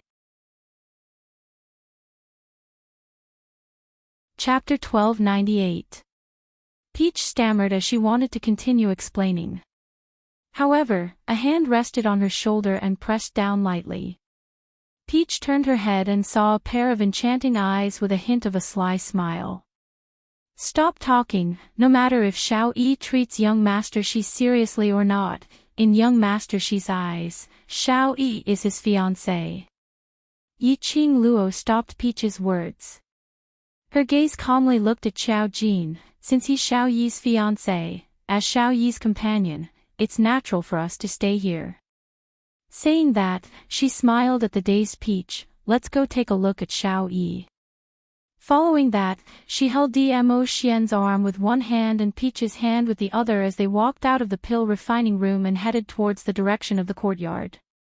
The furnishings here were exactly the same as Yan Xiao Yi's old residence. Yiqing Luo easily found Yan Xiao Yi's room. Before she entered the room, she saw Shi Shanglan sitting on the wooden chair by the bed from the half-open door, looking at the person on the bed with a warm expression. His gaze was focused. Gazing at the person on the bed, as though he was gazing at his most precious thing. After a long time, Shi Shanglan's body leaned slightly towards the bed. His slender fingers touched Yan Xiao Yi's cheek. A trace of heartache surfaced in his eyes. Xiao Yi, the last time we met, you said, if I continue to pester you, you will break my leg. Now that we've met, I even touched your cheek. I'll wait for you to get up, I'll wait for you to break my leg, all right. His voice was hoarse and one could hear the deep feelings in his tone. He felt heartache for Yan Xiao Yi. Heartache, very heartache. Peach, who was standing by the side, couldn't help but be moved when she heard that. This way, it was indeed too easy to move one's heart. Qing Luo. If we really stay, what about Xiao Jin? She didn't want to admit Xishanglan's good treatment of Yan Xiaoyi, but the moment she thought of Xiao Jin's deep feelings for Yan Xiaoyi, Peach couldn't help but feel heartache. Qing Luo's lips curled up slightly as she glanced sideways at the person who was following them and said softly, "If this blockhead wants to be enlightened, other than relying on himself, there's nothing we can do.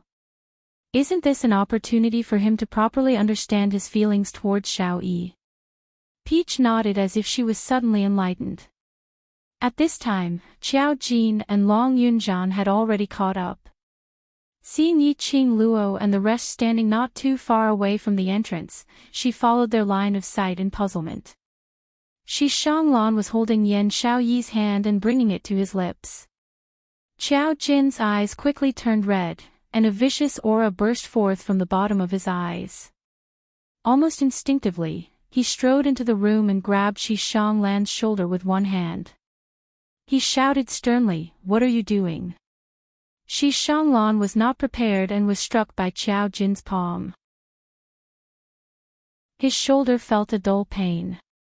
His whole body fell onto the wooden chair. His handsome and gentle face contorted in pain. "Jin Zi." Qing Luo rushed into the room and stopped Xiao Jin's hand. "Calm down. Young master, she has no ill intentions." Saying that, her fingers touched the profound phoenix ring and a pill appeared in her palm. She sent it to Xishanglan and spoke apologetically, "Recently, too many things have happened in the world group. Jin Zi is more sensitive and has misunderstood you. I seek young master Shi's forgiveness." Xishanglan shook his head as he pushed the pill back to Qing Luo's hand. "Executive Qiao cares so much about the group members. I should be happy that Xiao Yi is in the world group." Chapter 1299. Xishanglan's words were humble and polite. No one could find any fault with them. But the meaning behind his words was, he was Yan Xiaoyi's fiancé. Yes. Xishanglan was announcing his relationship with Yan Xiaoyi. Moreover, it was a declaration that his relationship with Yan Xiaoyi was extremely loving. As expected, Xiao Jin's face completely darkened. "Young master, she has suffered such a serious injury. Aren't there more than 20 doctors in the outer courtyard? Young master, she had better go and bandage the injury on your shoulder first." Qing Luo was worried that Xiao Jin would suddenly explode as she hurriedly interrupted Xishanglan's words. Her eyes were filled with guilt. She pulled Tao Zi to her side. "Jin Zi and Tao Zi, accompany young master Shi to the outer courtyard to find a doctor. Don't let him fall ill." As he spoke, he pushed Xiao Jin, whose entire body was stiff and his muscles were taut, towards Xishanglan. "This brother of mine doesn't know how to control his strength. I don't even know if that palm just now hurt the muscles and bones in your shoulder." Xishanglan looked at the livid Xiao Jin. He endured the pain in his shoulder and rubbed it. He smiled warmly and said, "I'm fine, it's just a small injury, Before he could finish his words, Qing Luo's furious berating voice interrupted his words. Qing Luo's expression sunk as she stared at Xiao Jin. "Jin Zi. Young master, she was the one who brought us, who were heavily injured and chased by our enemies, back home. He's our benefactor. You've injured our benefactor. Why aren't you taking young master Shi to the outer court to bandage his wounds?" Xiao Jin's expression was still livid, but his face was still tense as he looked towards Xishanglan. Xishanglan opened his mouth as he looked at Qing Luo and then at Xiao Jin. Tao Zi, who was standing by the side, took the initiative to pull Xishanglan's arm, while the other hand held Xiao Jin's hand, as they walked and tried to ease the atmosphere. "What Qing Luo said is right, that palm strike earlier is not light, we must let the doctor take a good look at it." Pulling and dragging, the three of them left the room. Qing Luo's gaze swept across the entire bedroom. The furnishings here were exactly the same as the furnishings in Yan Xiaoyi's bedroom in the old mansion. Evidently, in order to please Yan Xiaoyi, Shi Shanglan had built this luxurious mansion exactly like Yan Xiaoyi's old mansion according to her taste. After the trio's footsteps disappeared, Long Yunzhan's gaze fell onto Yiqing Luo. What did you discover?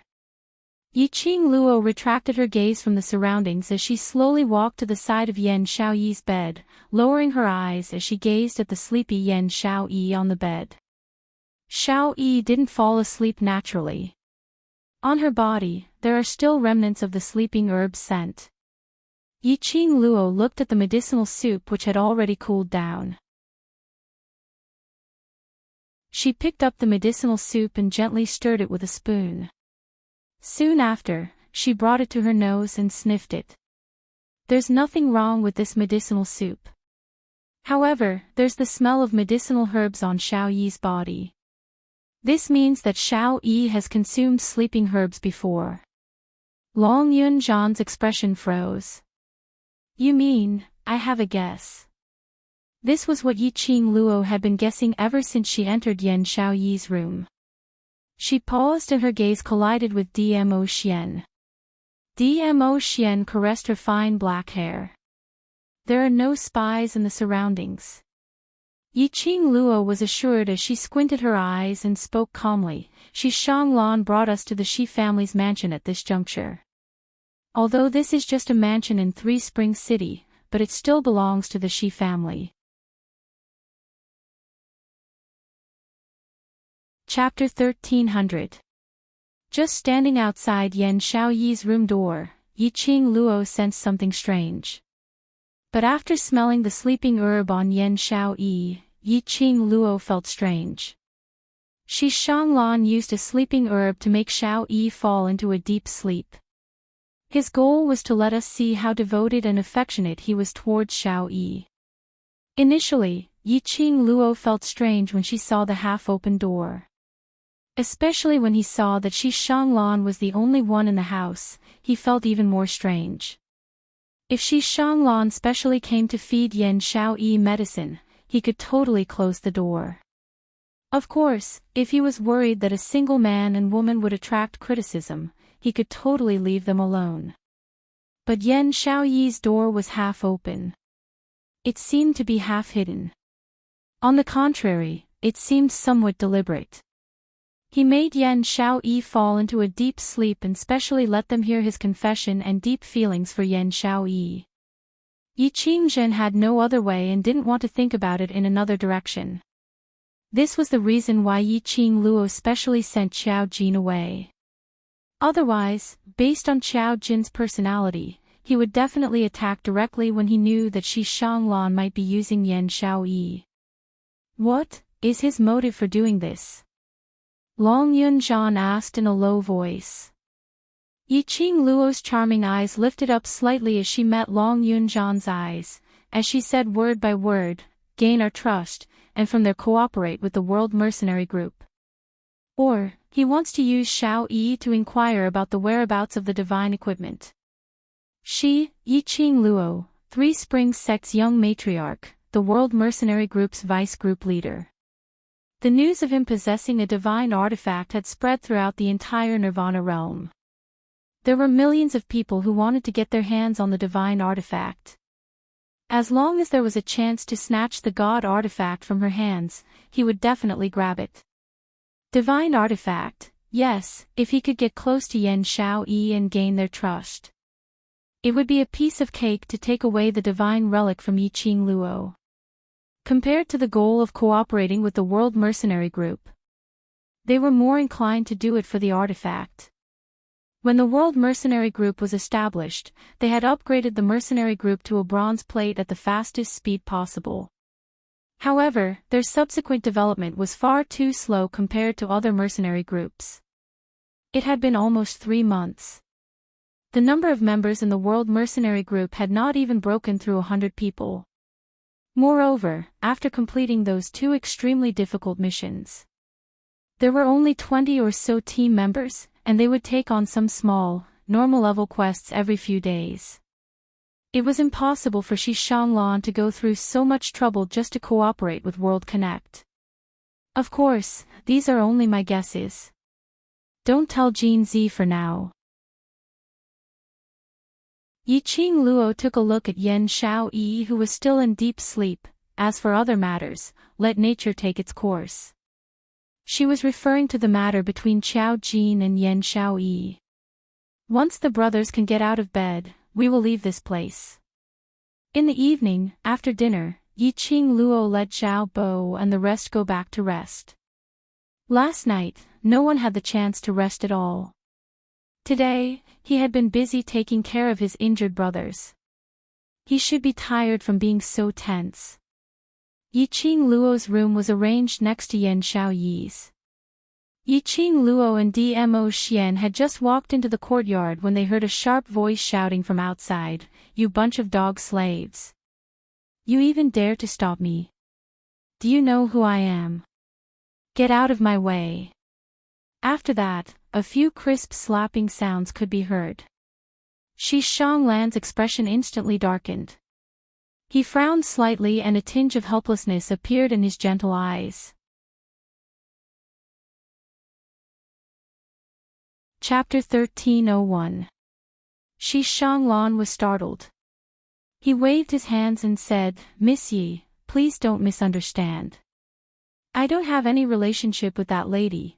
If they weren't friends, why would they barge into his old residence and act so arrogantly, even whipping the servants who tried to stop them? No one would believe such a thing even if he said it." Yiqing Luo ridiculed in her heart but did not show it on her face.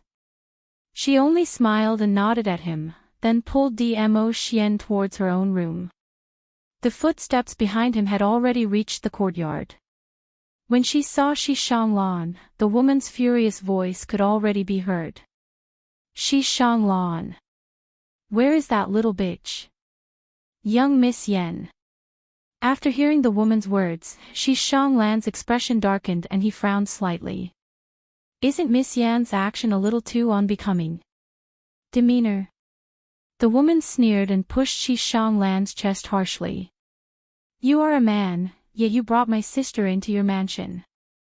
Even if the two of you are already engaged through the matchmaker's words, before you get married, a man and a woman staying in the same mansion alone, why don't you say it's unbecoming of you?" Shi Shanglan was speechless at these words. His jade-like gentle eyes were filled with helplessness. It was as if he was already used to this woman's rude and unreasonable personality. Yiqing Luo felt that this lady's voice sounded rather familiar. And the fiancé who mentioned the matchmaker, wasn't that Yen Xiaoyi?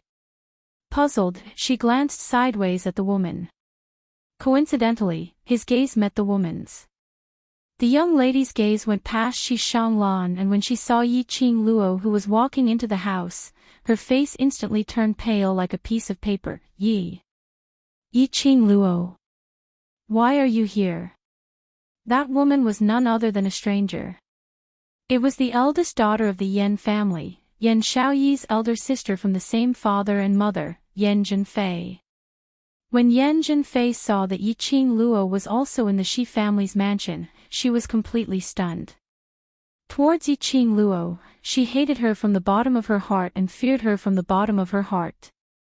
In the academy, even if it was Yiqing Jian who was the first to step into the earth-profound stage, she was also forced to go missing by Yiqing Luo. Even Lu Shuiyu was defeated. She didn't dare to have any conflict with Yiqing Luo. Why was she so unlucky to meet Yiqing Luo, this god of plague? Yo, isn't this student Yen? Yiqing Luo retracted her footsteps into the house as her lips curled into a teasing smile, as she sized Yen Zhenfei up. "Student Yen, in this round of interclass competitions, you've suffered a series of defeats, and it seems that you've been eliminated in less than half an incense's time. I wonder if the Yen family will still love and pamper you like before." Yen Zhenfei's face turned green and white. Yiqing Luo's words were simply stabbing a knife into her heart. Yen Zhenfei was extremely talented and the Yen family had high hopes for her. But this was a class confrontation. Yen Zhenfei's performance had completely shamed the Yen family. You. Yen Zhenfei was so angry that her face turned red, her chest rising and falling. After she returned from the competition, she was indeed reprimanded by the Yen family from beginning to end. Moreover, the Yen family's old grandmother even said that she would be sent to the Shijing sect to cultivate. The Ten Scenery sect was the largest sect in the Nirvana realm. The sect master was even Yiqing Jian's master. She had heard from Yiqing Jian that the Ten Scenery sect's disciples cultivated extremely hard, without any freedom at all. As compared to going to the Ten Scenery sect to cultivate, Yan Zhenfei wanted to stay in the academy more. At least in the academy, it wouldn't be so tough. Moreover, her reputation in Heavenly Academy was much better than being a small disciple in Shijing sect.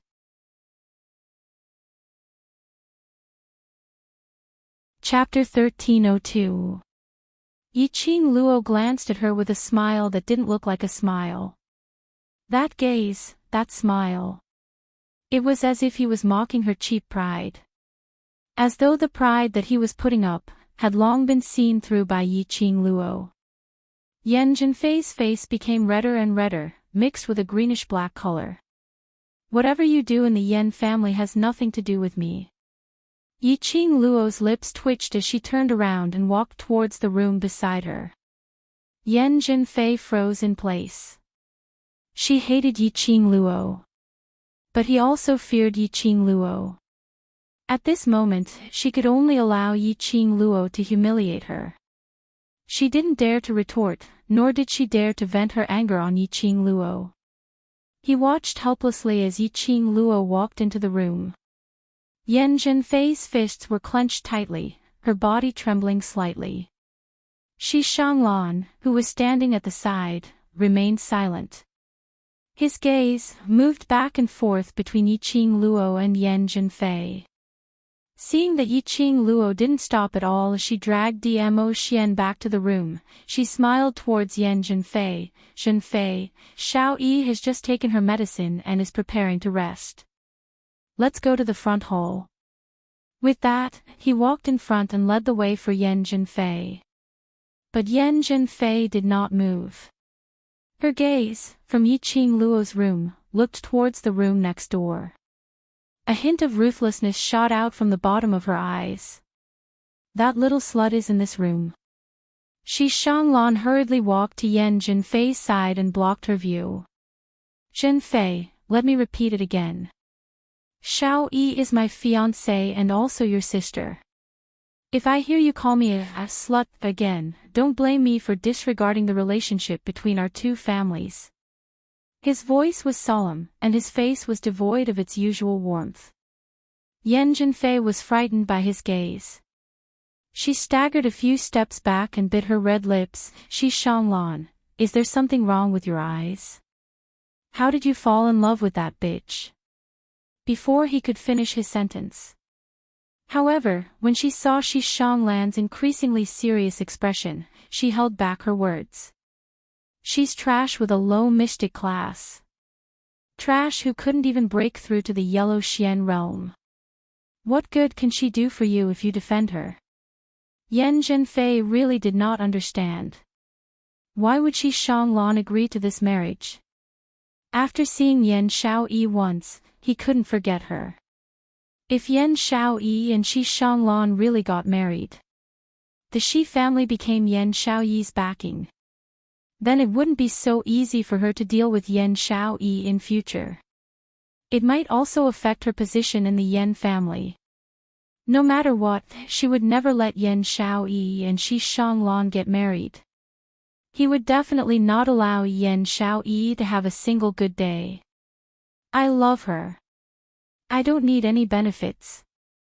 Shi Shanglan's voice was deep and his gaze became gentle. His gaze slowly landed on Yan Xiao Yi's room. No matter if she's a low-level mystic trash, or a trash that can't cultivate, I love her. This alone is enough for me to treat her well. You. Yan Zhenfei's fingers trembled in anger. Love. Ever since Yan Xiao Yi was born, she was an abandoned chess piece that everyone despised. Her existence was a mistake. Everyone in the world should loathe her and abandon her. What love? That kind of slut didn't deserve love. Yan Zhenfei clenched her fists and charged towards Yan Xiaoyi's room. With a bam, Yan Zhenfei kicked the door open. Shi Shanglan reacted and quickly followed to stop her.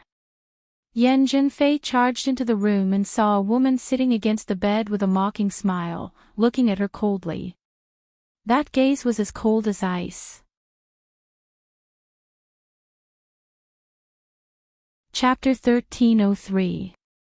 You, Yan Zhenfei pointed at the girl on the bed and felt an inexplicable sense of guilt. The person on the bed had a pale face and looked sickly. A head of hair that looked like seaweed spread over her shoulders, adding a hint of weakness to the exquisite and beautiful girl. If she ignored that cold gaze, Yan Zhenfei would probably be stunned by this exquisite face. Was this still her good-for-nothing sister? In her memory, Yan Xiaoyi was lifeless and disheveled all day long, looking like a crazy woman. She still remembered that as long as she got close to Yan Xiaoyi, it was as if she felt the arrival of the god of death. Everyone in the Yan family was disgusted by his lifeless demeanor. But the girl in front of her now was even more stunning than her. How could this be her sister? Miss Yan, how have you been? Yan Xiaoyi's cold voice rang out in the room. Yan Zhenfei felt an inexplicable sense of fear. You are Yan Xiaoyi. How could you be Yan Xiaoyi? Yan Xiaoyi curled her lips and narrowed her mocking eyes. What does who I have to do with Miss Yan? Before Yan Zhenfei could speak, Shi Shanglan forcefully grabbed her arm and pulled her back. Xiaoyi is not feeling well and needs to rest. Go out first. The girl in front of her was really Yan Xiaoyi. She was Yan Xiaoyi. Yan Zhenfei's eyes glowed. Her gaze was fixated on Yan Xiaoyi without blinking. Suddenly, she broke free from Shi Shanglan's hand with an unknown strength. A gust of profound qi broke out of her body and gathered on her palms. Her eyes were bloodshot and filled with hatred and resentment. She slammed her palm at Yan Xiaoyi. Little slut. Yan Xiaoyi, who had disappeared for 3 years, had really returned. And she had returned with a brand new appearance. If not for the fact that the commoners outside were discussing, Shi Shanglan would have brought his fiancé and his fiancé's companions into his residence. She probably did not know about this. She definitely could not let Yan Xiaoyi return to the Yan family. Especially at this time, her father and mother were blaming her for her poor performance in the interclass competition. She couldn't let Yan Xiaoyi steal her position. The Yan family only needed one daughter, and that was enough. Yan Zhenfei. Shi Shanglan shouted. He didn't expect Yan Zhenfei to attack just like that. Just as he was about to release his Xian Qi to stop Yan Zhenfei's palm, he caught a glimpse of a red figure outside the door. In the next instant, his body rushed in front of Yan Xiaoyi, opened his arms, and suddenly hugged Yan Xiaoyi. Bang! A palm landed heavily on Shi Shanglan's back. Shi Shanglan grunted and spat out a mouthful of blood. The intense pain made him furrow his brows tightly. Shi Shanglan. Young Master Shi, Yan Zhenfei's terrified voice sounded. Immediately following that was Yiqing Luo's astonished voice. The ones who walked into the room were not only Yiqing Luo and Dmo Xian, but also Long Yunzhan and Qiao Jin. The few of them had just entered the room when they saw Shi Shanglan hugging Yan Xiaoyi tightly and blocking that palm for her. Yan Xiaoyi, who was being hugged tightly, was astonished. This scene was indeed shocking. Shi Shanglan actually took the initiative to block Yan Zhenfei's palm for Yan Xiaoyi. Even Yiqing Luo couldn't help but frown slightly, not sure of the guess in her heart. Could it be? Chapter 1304.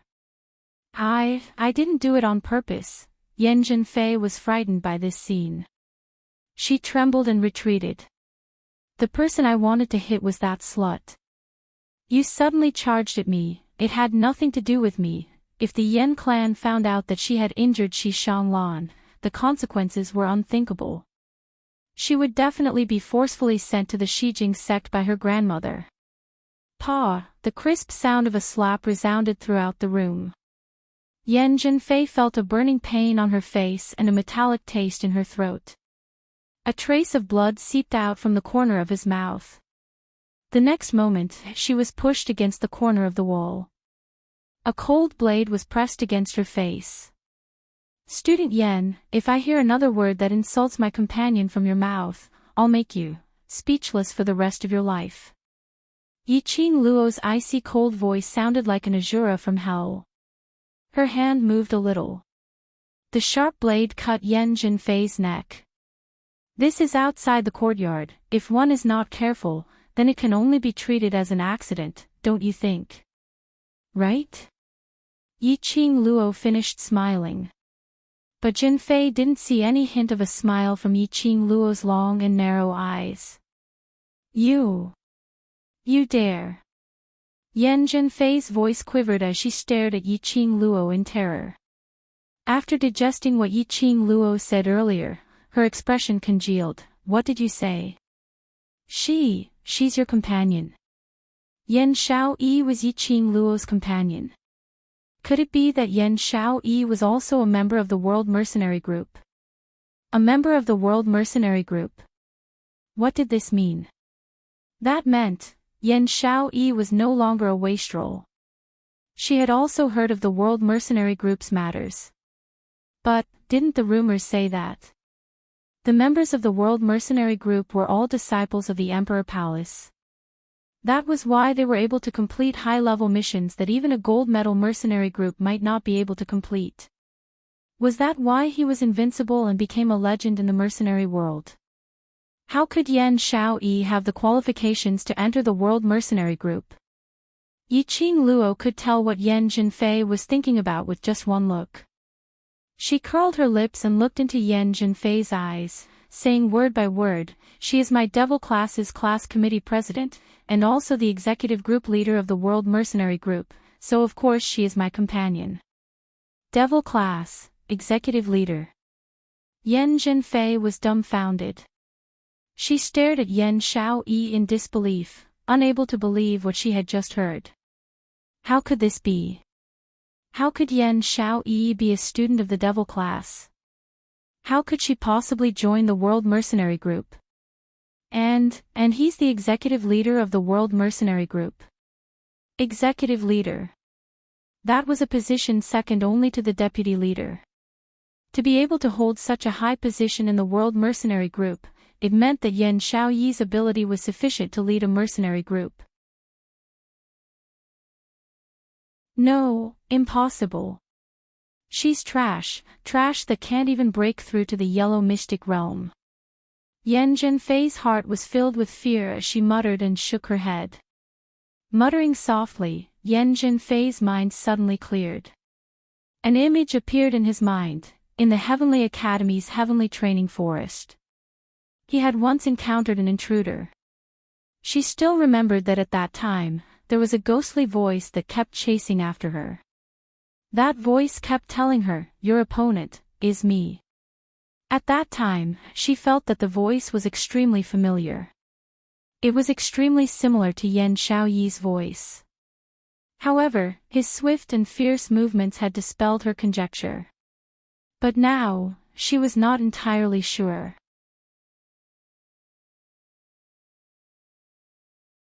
Chapter 1305. Piak, another slap landed on Yen Jinfei's face. That was a slap without any profound energy at all. It was entirely her own strength, slapping Yen Jinfei's face.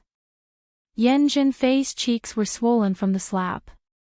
Yen Jinfei cried out in pain as tears streamed down her face. I've said this before, don't insult my companion. Yiqing Luo's voice was exceptionally cold. That squinted eyes were filled with an eerie chill. Yen Jinfei held her cheeks as she bit her lower lip. No matter how much resentment and hatred she had in her heart, she didn't dare to show it on her face. Qing Luo. Yan Xiaoyi, who was lying on the bed, suddenly called out Yi Qing Luo's name. Yi Qing Luo glanced over. Hearing Yan Xiaoyi's voice, Yan Zhenfei suddenly regained her senses. She looked at Yan Xiaoyi in terror, and in a few steps, she rushed to Yan Xiaoyi's bedside. In this situation, the few of them didn't stop her. Under their eyelids, no matter what Yan Zhenfei thought of, she wouldn't be able to gain any advantage. Sister. Yan Zhenfei rushed to the bedside, anxiously trying to hold Yan Xiaoyi's hand. Yan Xiaoyi avoided her hand in disgust. Yan Zhenfei missed and could only grab the blanket on Yan Xiaoyi. Sister, I'm your biological sister from the same father and mother. You won't let them hurt your biological sister, right? Her voice trembled uncontrollably. As she said that, tears welled up in her eyes. That pitiful look made one feel pity for her.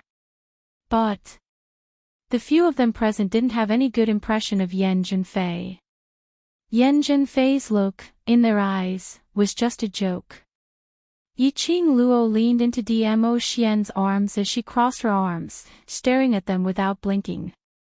At this moment, they couldn't interfere. After all, this was Yan Xiaoyi's personal matter. If Yan Xiaoyi wished for them to let Yan Zhenfei off, she didn't have any objections. The entire room was terrifyingly strange. Only Yan Zhenfei's sobbing could be heard. Yan Zhenfei's heart became emptier and emptier. We have the same blood in our veins, we are sisters. As long as you say it, they will let me go. Yan Zhenfei was extremely vexed. Why didn't she investigate anything today and just rush to the Shi family's other residence? She found out from the commoners that there was a huge fire that destroyed the World Mercenary Group. Shi Shanglan brought his fiancée back to his residence. When he heard the word fiancée, Yan Zhenfei threw the fire and the World Mercenary Group to the back of her mind. All he could think about was Shi Shanglan's fiancée. The cowardly and incompetent bitch Yan Xiaoyi who disappeared for 3 years. He immediately rushed to the residence of the Shi family. If he had linked Yan Xiaoyi and the World Mercenary Group together, she would not be so submissive now. And even sought help from that slut, Yan Xiaoyi. Yan Zhenfei suppressed her displeasure and disdain for Yan Xiaoyi. In a soft voice, she continued to plead, Sister, my good sister, when I return to the Yan family, I will let father and mother come and fetch you personally, okay? Yan Xiaoyi looked at Yan Zhenfei with a smile which didn't look like a smile, as her lips curled into a sneer of ridicule. Sister. Eldest young Miss Yan, I'm afraid you've got the wrong person. Earlier I heard everything clearly when I was in the room. Didn't you say that you're the only eldest young miss in the Yan family? Yan Xiaoyi interrupted her words, as her brows rose with a smile which didn't look like a smile. Chapter 1306. In his memory, Yan Xiaoyi had been neglected since she was young. To Yan Xiaoyi, the most important thing was feelings. As long as he gave Yan Xiaoyi a little bit of hope, Yan Xiaoyi would be willing to sacrifice her life for him. Yan Zhenfei thought that she had used kinship and the name of her parents to pressure and deceive Yan Xiaoyi. Yan Xiaoyi would definitely beg Yi Qing Luo to let her off for the sake of kinship. As long as she got out of here alive. At that time, he would think of a way to deal with Yan Xiaoyi. But who would have expected this? Yan Xiaoyi's transformation was so huge. No matter what was said, Yan Xiaoyi still had a cynical and sarcastic look on her face from beginning to end. Yan Zhenfei's expression darkened. It was already her limit to be so submissive to the slut that she had always looked down on. If Yan Xiaoyi still refused to give face, how expensive. Shi Shanglan, who had been sitting paralyzed on the wooden chair, spoke in an extremely weak voice after a long silence. The wound on his shoulder had already split open. Just now, he had also suffered a palm from Yan Zhenfei. At this moment, he looked extremely weak. He called Yan Zhenfei's name softly. Xiao Yi is my fiancée and will be the Shi family's madam in the future. As the Yan family's eldest daughter, please watch your words and actions. Pausing for a moment, the corners of his mouth curled into a smile. For Xiao Yi's sake, I won't tell the Yan clan about what happened today. When Shi Shanglan said that he would keep it a secret, Yan Zhenfei's heart was finally at ease. No matter what, she couldn't be sent to the 10 Scenery sect. Seeing Yan Zhenfei shut her mouth, Shi Shanglan then turned his gaze towards Yiqing Luo as he gave a weak smile. Miss Yi, Zhenfei doesn't have any ill intentions. I think I just want to see my sister whom I haven't seen for a long time. If it's possible, can you let her go? Yiqing Luo did not reply. She looked at Yan Xiaoyi. This is your house, if you want her to leave then let her leave. Why are you asking my Qing Luo for? Yan Xiaoyi frowned as she spoke in an unfriendly tone. Shi Shanglan smiled helplessly. He seemed to be used to Yan Xiaoyi's attitude towards him. He looked at Yan Xiaoyi gently. The tenderness in his eyes could not be concealed at all. Shi Shanglan's fiery gaze caused Yan Xiaoyi to frown. She subconsciously looked at Qiao Jin, who had not said a word since he entered the room. Qiao Jin's gaze fell on her. His face was gloomy, and a storm seemed to be brewing in his eyes. They had been partners for so long. Yan Xiaoyi could tell with one look that all the muscles in Qiao Jin's body were tensed up. That was a sign that he was angry. Every time Qiao Jin was enraged, his body would tense up. Is he angry? Was he angry because of her relationship with Shi Shanglan? In other words, was Qiao Jin jealous? This thought caused Yan Xiaoyi's heart to beat faster. However, this feeling of heartbeat did not last for long. Qiao Jin had already shifted his gaze away, turning around to leave the room. His steps were extremely heavy, and he was suppressing his extreme anger. Jin Zi. Yiqing Luo turned her head to look at Qiao Jin who had already walked far away, and took a look at Yan Xiaoyi, feeling somewhat speechless towards Qiao Jin. At this moment, shouldn't he express his concern for Yan Xiaoyi? At least in front of Shi Shanglan, he had to stabilize his position. Why did he just turn around and leave without saying a word? Even if he wanted to act cool, this wasn't the way to do it, all right. Qiao Jin, you really don't want a wife anymore. Yiqing Luo's inner heart was about to collapse. Why did she have a déjà vu feeling that the emperor wasn't anxious, but the eunuch was anxious? The atmosphere froze. Yan Zhenfei saw that no one's attention was placed on her.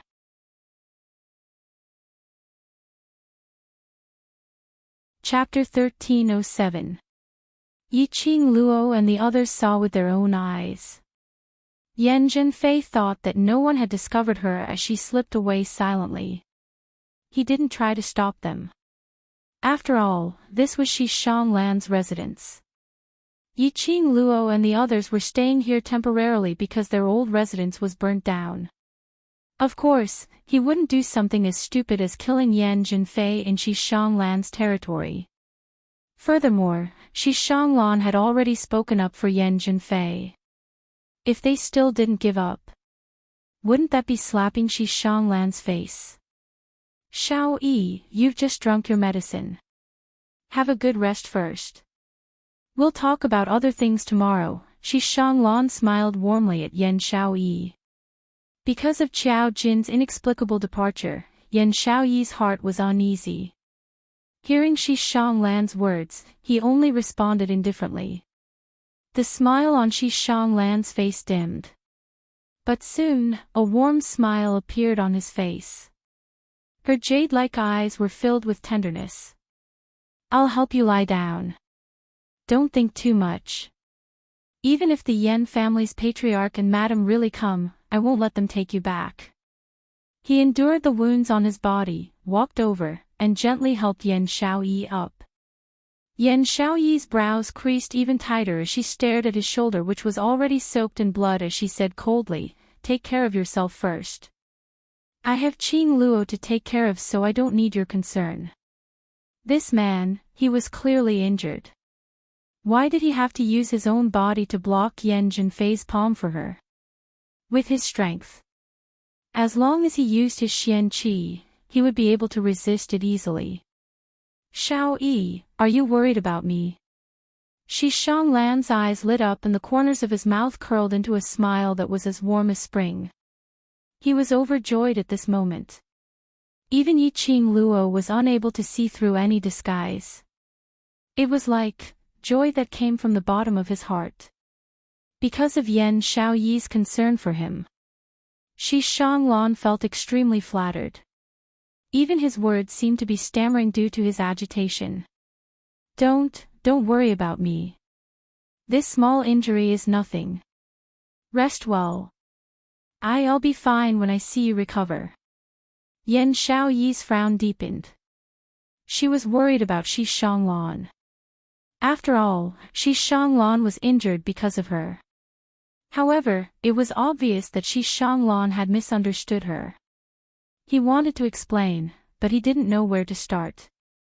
Yen Xiaoyi simply turned her face away, too lazy to bother with him anymore. However, this was enough to make Shi Shanglan extremely excited. He helped Yen Xiaoyi to sleep and tucked her into bed. Only then did he turn around to leave. His gaze fell on the few people behind him who were staring at them in a daze. A faint blush appeared on that gentle jade-like face. It was as if he had just realized that they were still in the room. He apologized with some embarrassment. I'm sorry. I've made a fool of myself in front of you. I don't think it's a joke." Yi Qing Luo gave an elegant smile. On the contrary, it allowed us to see young Master Shi's deep feelings towards Xiaoyi. Shi Shanglan's face turned redder. "She is my fiancée." Yi Qing Luo gave a meaningful smile. Following that, she pulled Dmo Xian along and prepared to leave. "The medicinal effect is about to take effect, let Xiaoyi rest quietly. We've been busy the whole day, and we're all tired." His gaze went past Shi Shanglan and looked at Yen Xiaoyi, whose back was facing them. The few of them exchanged some pleasantries and left Yen Xiaoyi's room together. After Shi Shanglan left the courtyard, Yi Qing Luo's figure once again appeared outside Yen Xiaoyi's door. She didn't enter the room. She only raised her eyes and fixed her gaze on a certain spot in the dark night. In the dark night, her voice sounded a little chilly. "How long are we going to hide there?" The wind blew and it was quiet. Responding to Yi Qing Luo.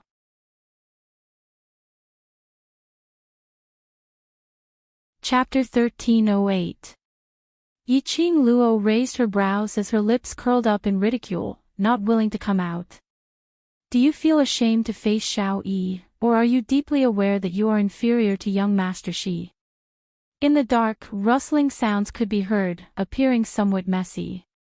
After some time, a figure steadily landed in front of Yi Qing Luo. His dark and gloomy face almost merged with the night. "That's enough. You're already ugly enough. Don't keep a straight face." Yi Qing Luo rolled her eyes. "Look at young Master Shi, that fair complexion, those long legs. If we were to really compare, this point has already won you completely. With that pretty face of his, he wants to completely defeat me. Wait till I reveal." Qiao Jin's voice paused. That unprepossessing face had a complicated expression. His tone changed, and his voice deepened. "What are you trying to say? Let's talk inside." Yi Qing Luo finished her sentence and stepped into the room next door. Qiao Jin hesitated for a moment but still followed. Candlelight flickered in the room. Dmo Xian sat by the side, sipping his tea. Yiqing Luo had just walked over when she was grabbed by one hand and forcefully pulled into his arms. Long used to Dmo Xian's sudden display of affection, Yiqing Luo couldn't be bothered to struggle. She just sat on Dmo Xian's lap and looked at Xiao Jin lazily. After being agitated by Shi Shanglan, you don't even want your wife anymore. What wife? Xiao Yi and I don't have that kind of relationship. Xiao Jin's brows were tightly knitted together, his face under the candlelight was livid. Yiqing Luo thought, what if she wasn't the one asking this question? Xiao Jin would probably use his fist to answer this question. Why are you still trying to be secretive in front of your brother? Yiqing Luo rolled her eyes at him. Do you know what is the reason why you lost to Shi Shanglan? Xiao Jin was silent. He seemed to be unable to answer. He seemed to be waiting for her answer. Yiqing Luo sighed helplessly and pointed at the man who was hugging her. Do you see that? The overlord who was worshipped as a deity in the Nirvana realm is now with me. Have I ever hidden such an honorable identity from you? Has he ever denied our relationship? Yiqing Luo knew that for matters of the heart, she could only rely on herself to resolve it clearly. But according to Xiao Jin's character, even if he was given another 100 years, this blockhead of his probably couldn't even wrap his head around it. What a woman wants the most isn't for you to silently pay for her, but for you to let her see your feelings for her. Yiqing Luo lowered her voice and said word by word, a woman's heart is very easy to let her imagination run wild. If you are unable to let her feel your love for her, then she will fall into a lot of wild imagination. In the end, in those thoughts, she is sure that you have no feelings for her. Just like what happened in the room earlier. You were clearly jealous, but you pretended to be cool and left. Not only did your actions hurt Xiao Yi, it also caused her to misunderstand you. Just like earlier, you were hiding on the tree beside Xiao Yi, secretly protecting her. But Xiao Yi doesn't know about any of this. Instead, she might think that she's being monitored. Your sacrifice is meaningless. Since he liked her, he should say it openly. After conveying his intentions, even if he was rejected, he wouldn't regret it in the future. What have you sacrificed for love? Just say it openly. At the very least, she knew what you had done for love. What silently sacrificing for your lover, seeing her happiness, it was all bullshit. From Yiqing Luo's point of view, this was simply his cowardice. Anyway, if she were to watch Dmo Xian silently from afar, silently sacrificing for him, she absolutely couldn't do it. Say that she was selfish, or only loved herself. To her, if there was no reciprocation of feelings, even if she really fell in love, she wouldn't hesitate to pull away. She still had a lot of things to do. Love wouldn't be her everything. One day, time would slowly wear away this relationship.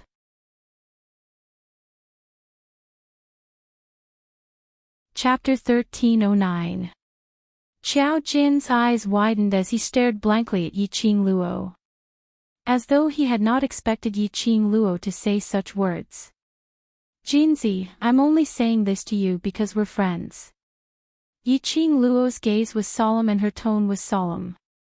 If you really like Xiao Yi, at least convey this feeling to her. Even if she doesn't agree to it, she will absolutely not cut off all ties with you because of this. Xiao Jin's hand which was hanging by his side clenched into a fist. The candle flame swayed as it reflected the complicated emotions on his face. You don't know anything at all. Xiao Yi and I are not you and the Overlord. We are not you. Yiqing Luo's words were like needles stabbing into Xiao Jin's heart. Xiao Jin was clear that what Yiqing Luo said made sense. But that gloomy feeling in his heart made him extremely uncomfortable. He also wanted to tell Yan Xiao Yi about his feelings. He wasn't willing to see Yan Xiao Yi being snatched away by other men. But But Yan Xiaoyi didn't like him. He had used a strong attitude to treat her time and time again. And he had forcefully pushed her time and time again. Yan Xiaoyi didn't kill him was already on account of their many years of brotherhood. If he told this feeling to Yan Xiaoyi, Yan Xiaoyi would definitely avoid him. Yes, you are not me and Xian. Yiqing Luo's voice turned cold, because we are braver than you. Xian likes me and he told me directly. Even if I don't like him, I believe that Xian will use his own methods to make me sink in. I like Xian, so I'm willing to be with him. Even if he really doesn't like me, I will also use my own methods to make him submit to my charm. Yiqing Luo's lips curled as her palm touched Dmo Xian's cheek. She should be glad that it was because of his and her bravery. They didn't have so many twists and turns. To be able to love each other was hard to come by. So this kind of relationship, they treasured it very much. Xiao Jin turned silent. The room was silent. So quiet that one could only hear the three of them breathing. After a long time, Yiqing Luo then sighed faintly, as her tone contained some helplessness. Jin Zi, you being like this. As a man, I feel very embarrassed. If that's the case, I feel that Shi Shanglan, who is always willing to express his feelings for Xiao Yi, might be more suitable for Xiao Yi. Xiao Jin's gaze darkened. The light from the fire made his eyes red. Xiao Jin was enraged. He tensed his muscles and stood up. He walked towards the door without looking back. Jin Zi. Yiqing Luo also stood up immediately, as her charming eyes gazed at his back view without blinking. The way you are now, to Xiao Yi, is actually a kind of harm. The man who was walking to the door stopped in his tracks. His stiff body was still tense. Inexplicably angry, inexplicably gentle, inexplicably turning around and leaving. Yiqing Luo and Xiao Jin's attitude towards Yan Xiaoyi during this period of time was spilled out word by word. Xiaoyi isn't a roundworm in your stomach. She's unable to guess what your inexplicable actions are for. Instead, it will make her sink into uneasiness, sinking into an inexplicable guess of your emotions. To her, isn't this a form of harm? Xiao Jin's tense body turned even stiffer. He wanted to take a step to leave, but he couldn't move at all. After some time, he shut his eyes. His back faced Yiqing Luo. Yiqing Luo couldn't see his expression. She could only hear the desolation in his tone, as well as a helpless sigh. I have already given up. His voice was hoarse, revealing a hint of choking.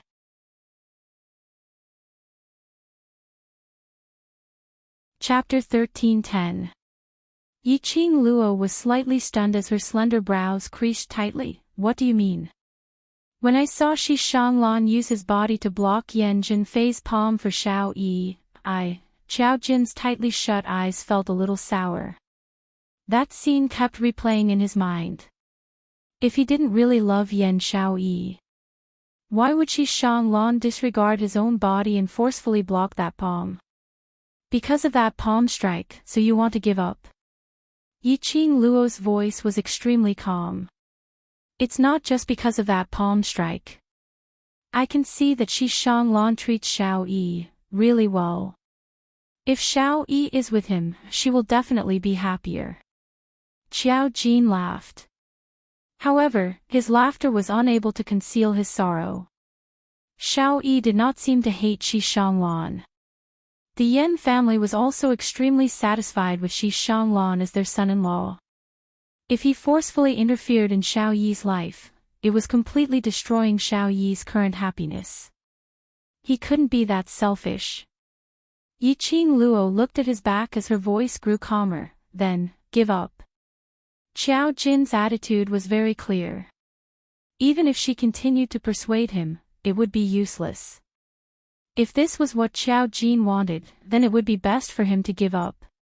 As long as he doesn't regret it in the future. Xiao Jin gave an indifferent before walking out of the room. This time, Yiqing Luo didn't stop him. The room fell into silence once again.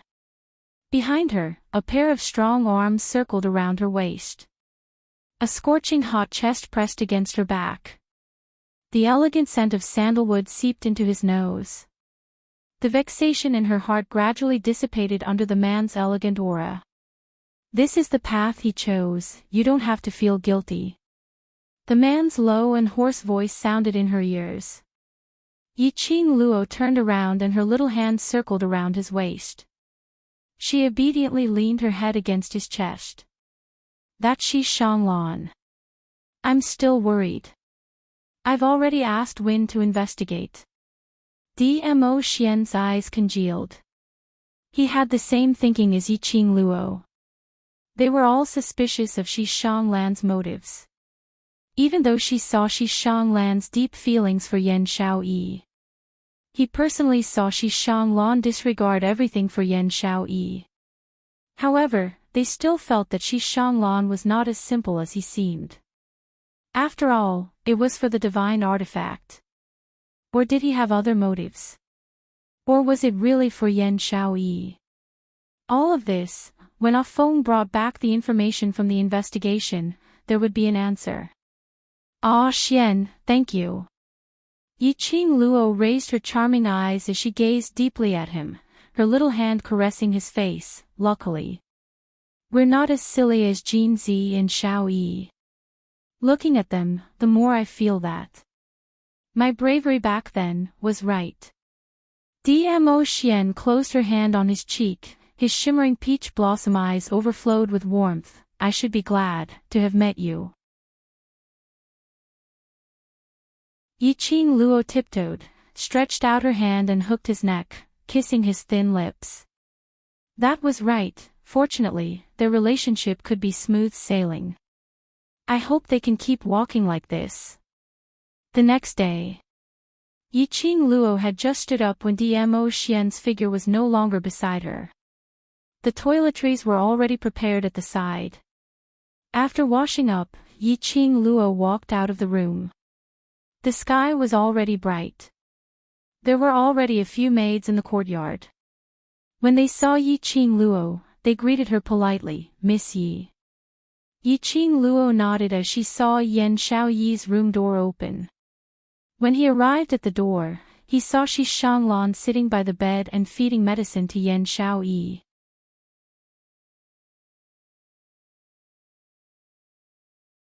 Chapter 13:11. Yiqing Luo restrained the expression in her eyes as she smiled and walked into the room. Xiaoyi, are you feeling better? Yan Xiaoyi was frowning as she unwillingly drank the medicine from the spoon in Shi Shanglan's hand. Seeing Yiqing Luo enter, her face revealed a sliver of embarrassment as she turned her face away and rejected the medicine which Shi Shanglan passed to her lips. Shi Shanglan was an intelligent person. He knew when to stop. He immediately placed the medicine bowl aside and smiled warmly. Miss Yi, I'll go check if the other's medicine is ready. I'll have to trouble you to take care of Xiao Yi. Yiqing Luo nodded as she walked over. Shi Shanglan stood up and spoke warmly to Yan Xiaoyi. The doctor will take a look at your wounds later to see if there's any improvement. Drink the medicine and rest for a while. Yan Xiaoyi didn't reply. Shi Shanglan was used to her attitude. He bid farewell to Yiqing Luo in a cultured and elegant manner as he got up and walked out of the room. Yiqing Luo took over Shi Shanglan's action as she took the medicine bowl and sat by the side. After drinking a spoonful of medicine, the medicinal taste was extremely bitter, so bitter that Yan Xiaoyi's brows knitted into a bundle. Do you want to leave Shi family's residence? Yiqing Luo diverted Yan Xiaoyi's attention as she asked calmly. Indeed, Yan Xiaoyi's expression congealed. The bitterness on her face slowly disappeared. A pair of beautiful eyes looked at Yiqing Luo in puzzlement, as though she didn't understand the meaning in her words. You don't like Shi Shanglan, right? Yiqing Luo scooped up the second spoonful and sent it to Yan Xiaoyi's lips. Yan Xiaoyi swallowed it and replied, "How could I have any feelings for him? I totally don't care about that engagement. Engagement was simply a joke." She had been missing from the Yan family for 3 years. 3 years, not stepping into that place. But 2 months ago, he had inexplicably arranged a fiancé for her. What did Yan family treat her as? They didn't even remember her existence for 3 years. When they said they were engaged, they meant it. Ha! If she didn't agree, Yan family could forget about forcing her. You two should have met before. Yiqing Luo had heard that ever since Yan Xiaoyi bought that old residence, she hadn't had any interaction with Yan family for the past 3 years. To the Yan family, Yan Xiaoyi had long been treated as a dead person. How could a fiancé suddenly appear? Furthermore, he was acting so deeply in love with her. It was impossible that they hadn't met before. This was the reason why Yiqing Luo was especially suspicious of Shi Shanglan. This residence was a complete copy of the style of the old residence that Yan Xiaoyi had bought. It was obviously to please Yan Xiaoyi. How did Shi Shanglan know that the old residence belonged to Yan Xiaoyi? Yes. Yan Xiaoyi didn't hide anything. "We've met a long time ago. It can be considered as a friendship of life and death." The story of Yan Xiaoyi and Shi Shanglan was very simple. When they were 10 and 7 years old respectively, they were kidnapped by a gang of bandits who had fainted from hunger. The Yan family didn't take Yan Xiaoyi seriously at all. When Yan Xiaoyi was kidnapped, the Yan family didn't respond at all. Yan Xiaoyi had never thought that the Yan family would be willing to fork out money to redeem her. Naturally, it was to find a way to escape from the thieves' lair. She didn't expect Shi Shanglan to escape with her. Yan Xiaoyi didn't want to bring along this burden but discovered that the 10-year-old Shi Shanglan's profound grade had already reached yellow profound 3rd grade. Thinking that she could have a bodyguard by her side, she brought him along. Therefore, the 2 little children tried their best. The process was extremely arduous and painful. The 2 of them almost died under those bandits.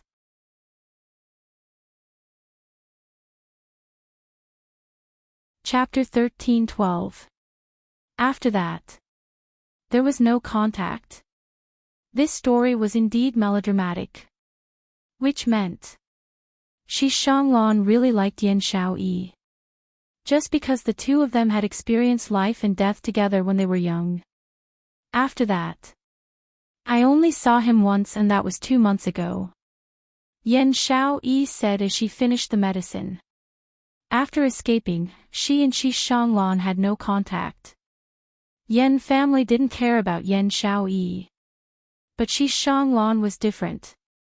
Shi Shanglan was the eldest young master of Shi family and the future master of Shi family. Shi family sent out numerous top exponents to rescue him. In the process of escaping, Shi family rushed over and brought Shi Shanglan away. As for her, because she had done the dangerous thing of bringing Shi Shanglan away from the thieves' lair, she was almost dismembered. Shi Shanglan begged his father to spare her life and send her back to Yan family.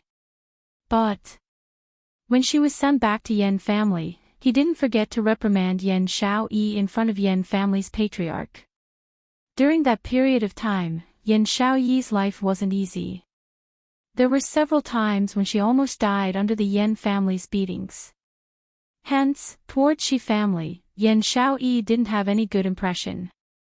Later on, she had enough ability to protect herself. She earned enough money to purchase the old residence in 3 Springs City West Street. From then on, she stayed in the old residence. And 2 months ago, Shi Shanglan went to the old residence to look for her. And explained that they had already set the engagement. Yan Xiaoyi directly threw Shi Shanglan out. After that, it was this meeting.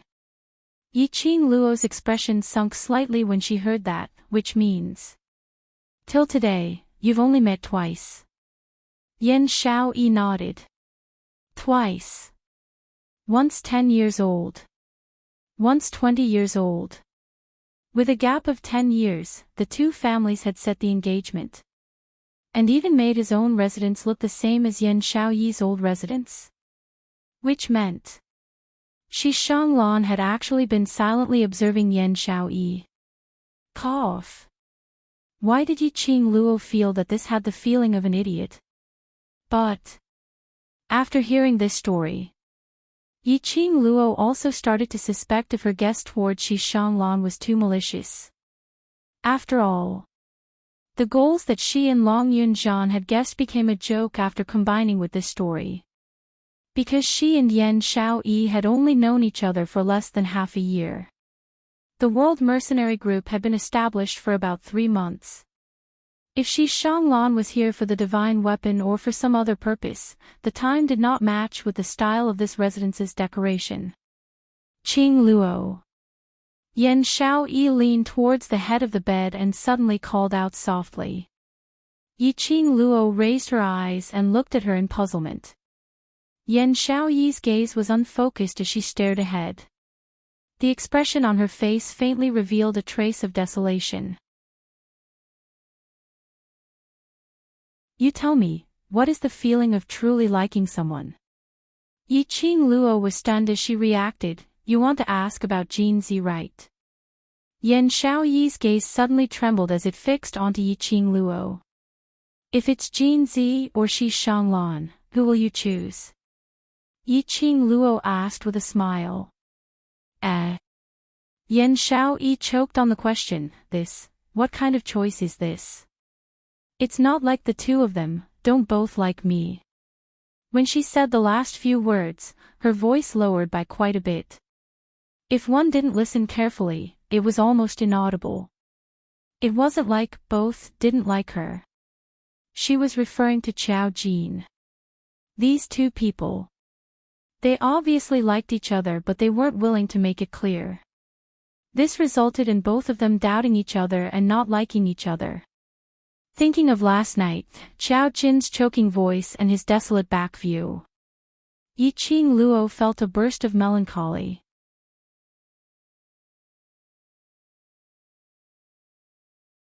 Chapter 13:13. It wasn't that Yiqing Luo didn't want to give them a hand. But recalling what Dmo Xian said to her before she fell asleep last night. Finally she suppressed this urge. Dmo Xian said that Qiao Jin must have his own difficulties for making such a choice. Qiao Jin wasn't a timid person. Since he had chosen to give up on Yan Xiaoyi, then she would respect his choice. After all, that was their own lives. No matter how good Yiqing Luo's relationship with them was, she couldn't interfere with the lives they had chosen. How are the rest of the brothers? Did Ghost Doctor say when we can get down from the bed?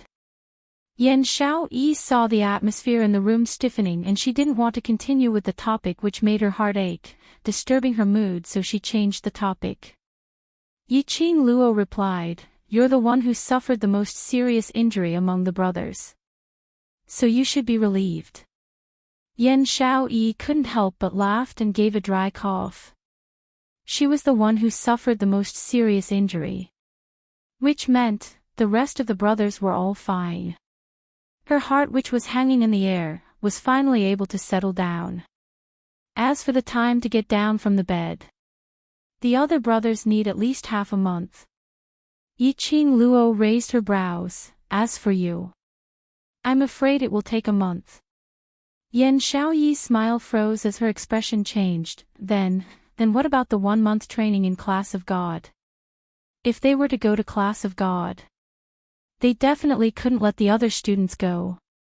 In the inter-class competition, Yiqing Luo defeated Zi Qianqian. Not only Zi Qianqian was embarrassed, but the entire Class of God was embarrassed.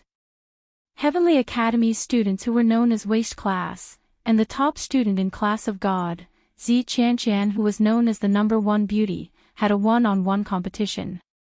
Zi Qianqian not only relied on her profound grade advantage, she even took out a legendary grade weapon to kill devil class's Yiqing Luo. The entire class of gods' reputation was ruined in this competition. If the other students were to stay in class of God for a month, it was estimated that by the end of the month, they would only receive 10 students' corpses.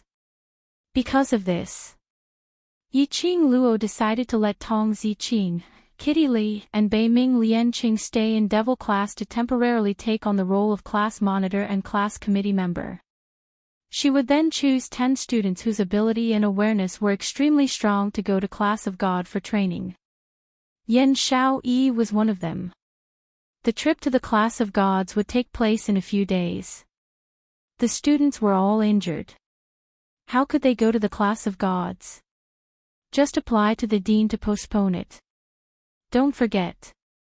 The class that wins first has to represent the Heavenly Academy and head to the southern continent to participate in the Academy exchange meet.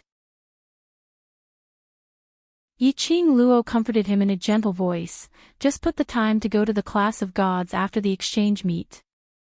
Exchange conference. Yan Xiao Yi was surprised, isn't it still a few months later? Why is it also brought forward? The southern continent was the headquarters of the Academy. Every year at the end of the year, the headquarters would hold an Academy exchange conference. Every Academy would lead a class to the exchange conference. Every time the Heavenly Academy selected the class for the exchange meet, it would always be the class that won the championship in the previous years. According to the schedule, the exchange conference would be held after the previous interclass competitions. But this time, because the Heavenly Academy had brought forward the interclass competition, too many things happened. Therefore, the headquarters decided to hold the conference in advance. This was what Yiqing Luo had heard from the Peach yesterday.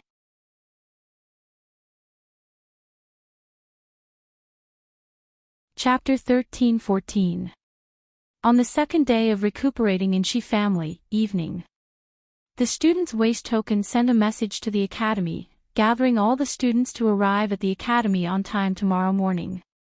Yiqing Luo took a look at her brothers who were still lying on the bed, unable to make any big movements. She decided to go to the Academy and personally apply for half a month's leave from the director. She had just walked to the entrance when she saw 2 old men dressed in white robes standing at the entrance. One of them was beaming with joy while the other had a gloomy face as his brows creased tightly. These 2 people were God Thief and Ghost Doctor. Last Qing Luo, are you going to the Academy to apply for leave? Let Ghost Doctor accompany you. God Thief pushed Ghost Doctor towards Yiqing Luo. Ghost Doctor's status in the Academy, even the director has to be wary of him. Ghost Doctor. Yiqing Luo looked at Ghost Doctor whose face was filled with impatience as her heart started to pound. She had indeed intended to find a helper to meet the director together. But her initial thought was to find teacher Guiyu together. After all, between the director and Guiyu, there was some hidden, unspeakable story. If it was Ghost Doctor along, then there would be no need to specially trouble teacher Guiyu. But Master Ghost Doctor hated troublesome matters. To make Master Ghost Doctor stay at the Shi family's other residence, to help these students to treat their illnesses. To Ghost Doctor, this was already a huge trouble. Now he still wanted him to accompany her to look for the director. Wouldn't he be too insatiable? Master Ghost Doctor has been helping me to take care of these injured brothers these few days, and has already delayed the medicinal pills for several days, so I'm not numb. Still not leaving. Ghost Doctor's impatient voice interrupted her words. Not waiting for Yiqing Luo to react, Ghost Doctor had already taken the lead, walking towards the direction of Heavenly Academy. Seeing Yiqing Luo still in a daze, God Thief patted her back. Please last Luo, aren't you going to follow up? Yiqing Luo was stunned as she looked at Ghost Doctor's departing figure, as her heart felt warm. Her brows overflowed with gentleness as she revealed an elegant smile. God Thief, thank you. My brothers. I'll leave them to you. Saying that, she turned around and immediately chased up to Ghost Doctor's footsteps. Looking at Yiqing Luo's departing figure, God Thief's smile slowly faded. His eyes, which were not the least bit serious, were also covered with a layer of solemnity. Little girl, you have to grow up quickly. Otherwise, when the situation becomes more and more serious, you will lose your qualifications, he muttered in a low voice, as if he was talking to himself, but also as if he was talking to someone. Until Yi-Ching Luo's silhouette completely disappeared from his sight. Only then did Holy Pirate look away. He turned around and walked towards the Shi family's residence. He stepped into the residence and returned to his room. Holy Pirate scanned his surroundings and confirmed that the aura had disappeared. Only then did he slowly open his palm. A paper crane shimmering with mystic light slowly rose from his palm. For the sake of the girl's safety, this matter must be reported. At this moment, a tall and slender figure was standing in the dark not far from the main entrance of the mansion. That glistening purple robe complemented that peerless face, making it even more frightening. I will lose. What qualifications? His thin, rosy lips softly mumbled God Pirate's words. His peach blossom eyes gradually narrowed, concealing all the profound meaning. Then, he flicked his sleeve. His figure seemed to have melted into the air and disappeared.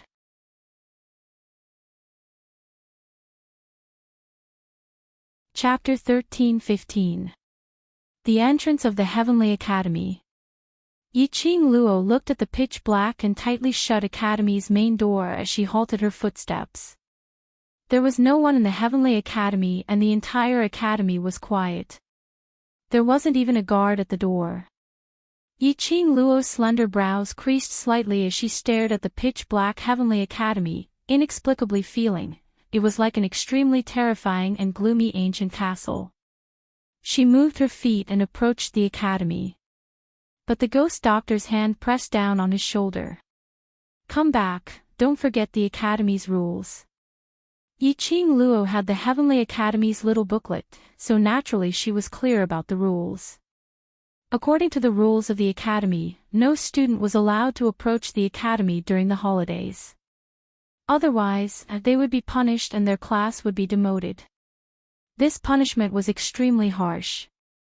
Because of this, in the past 10 years, not a single student had dared to violate this rule. Yi-Ching Luo halted her footsteps. She caressed the profound phoenix ring with her slender fingers. She took out a red veil and covered her face, only revealing a pair of enchanting eyes that were filled with a biting cold light. However, when she looked at the ghost doctor, her gaze became mischievous and gentle. As long as the academy doesn't find out, the academy won't be able to punish me. No. The ghost doctor turned and left without hesitation, his voice cold and annoyed. Don't think that the academy can't catch you just because you can teleport. After taking a few steps, he realized that there was no one following behind him. The ghost doctor's brows furrowed tightly, and she turned her head to look behind her. Under the moonlight, the red-clothed girl crossed her arms and looked at him with a faint smile. That pair of mischievous eyes was calm and elegant at this moment. What is Master Ghost Doctor afraid of? The girl's clear and sweet voice floated into the ghost doctor's ears. The ghost doctor's body stiffened. Yi-Ching Luo laughed lowly, her laughter was sweet and charming. Ghost doctor's master's identity, I know. It's definitely not simple, and definitely not just an alchemist only. Ghost Doctor Master and Holy Pirate are not willing to tell me because my power is not at a level where I can know you. In the night, the Ghost Doctor's expression couldn't be seen clearly. But from the Ghost Doctor's voice, he could hear the shock in his voice. After a long time, he suddenly chuckled. The lines on his usually stern face also softened. He slowly walked towards Yi-Ching Luo's direction. Master Ghost Doctor, I want to go in. Yi-Ching Luo's voice was neither servile nor overbearing, revealing her determination. If I don't take the initiative to face it, I will never be able to truly grow. I will take good care of myself, please don't worry. It wasn't Yiqing Luo's first time sneaking into the academy during the holidays.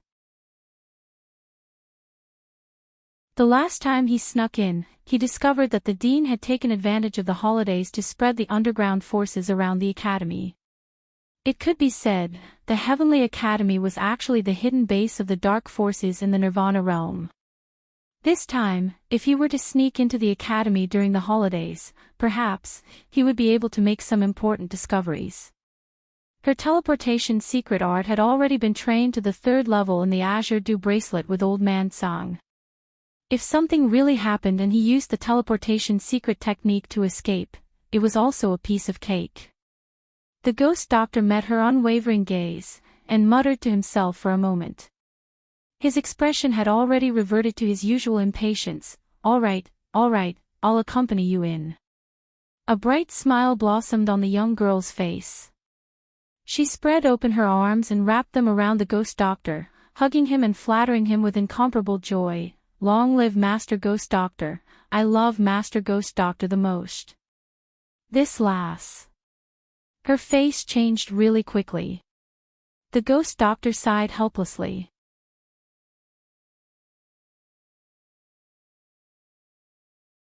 Chapter 13:16. The cold moonlight shone on the ground.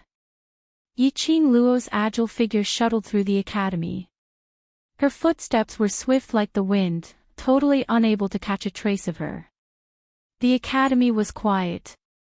After passing by several class courtyards, there was no sound at all. There wasn't any light in the academy, emitting a terrifying cold atmosphere. In the darkness, Yiqing Luo and Ghost Doctor exchanged glances and moved towards the direction of the library pavilion at the same time. Just as she reached the entrance of the library pavilion, Yiqing Luo acutely heard someone's voice coming from the library pavilion. Yiqing Luo's eyes shone brightly as she and Ghost Doctor concealed their presence and quietly approached. On the 2nd story of the library pavilion, a luminous pearl shone brightly on the entire 2nd story. Director knelt on the ground, shivering. And in front of him, stood 2 figures. Sir Holy Law. I really didn't know that little slut's ability was so strong. Director kept kowtowing as he broke out in cold sweat. She's just an earth-profound 4th grade cultivator, how strong can she be? The lady sneered in disdain, her tone was extremely dissatisfied.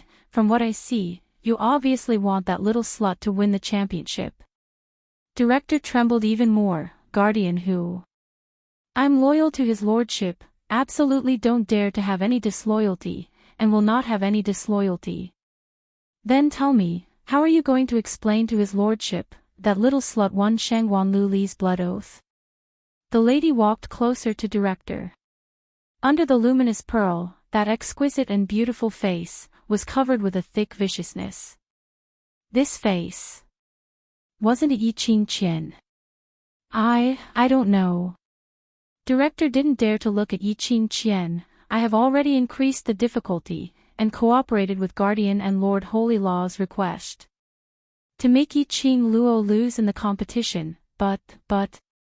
He wanted to cry but no tears came out. This pot really shouldn't be carried by him.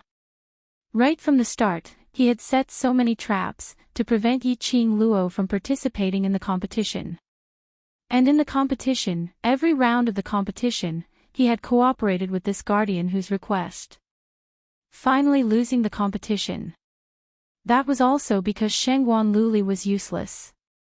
That was also the fault of that Lord Holy Law who impersonated Lu Shuiyu. In short, if I can't get the little slut's profound heart jade, then this protector will use your profound heart jade and soul to offer it to his lordship first.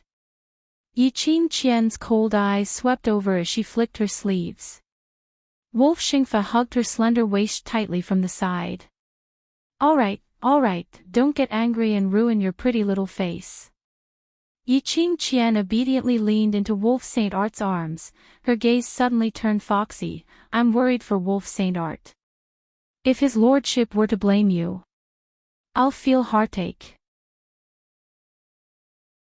The sweet voice caused the Wolf Saint technique's expression to change slightly. He increased the strength in his hand and directly pressed Yi Qing Qian onto the table. The number of souls that his lordship needs today is increasing and the pure young cultivator's souls are becoming lesser and lesser. The supply is insufficient and he has already fallen into a coma. Yi Qing Qian's tender and enchanting voice rang in the quiet library pavilion's second story. Before his lordship wakes up, this saint art will personally take away the profound heart jade from Yi Qing Luo. Wolf Saint Art said disapprovingly. Immediately he lifted up Yi Qing Qian's skirt, seeing that you're so worried about this saint art will satisfy you now. The room was charming and gentle. Director knelt on the ground, listening to such a provocative voice. He didn't dare to raise his head. And at this moment,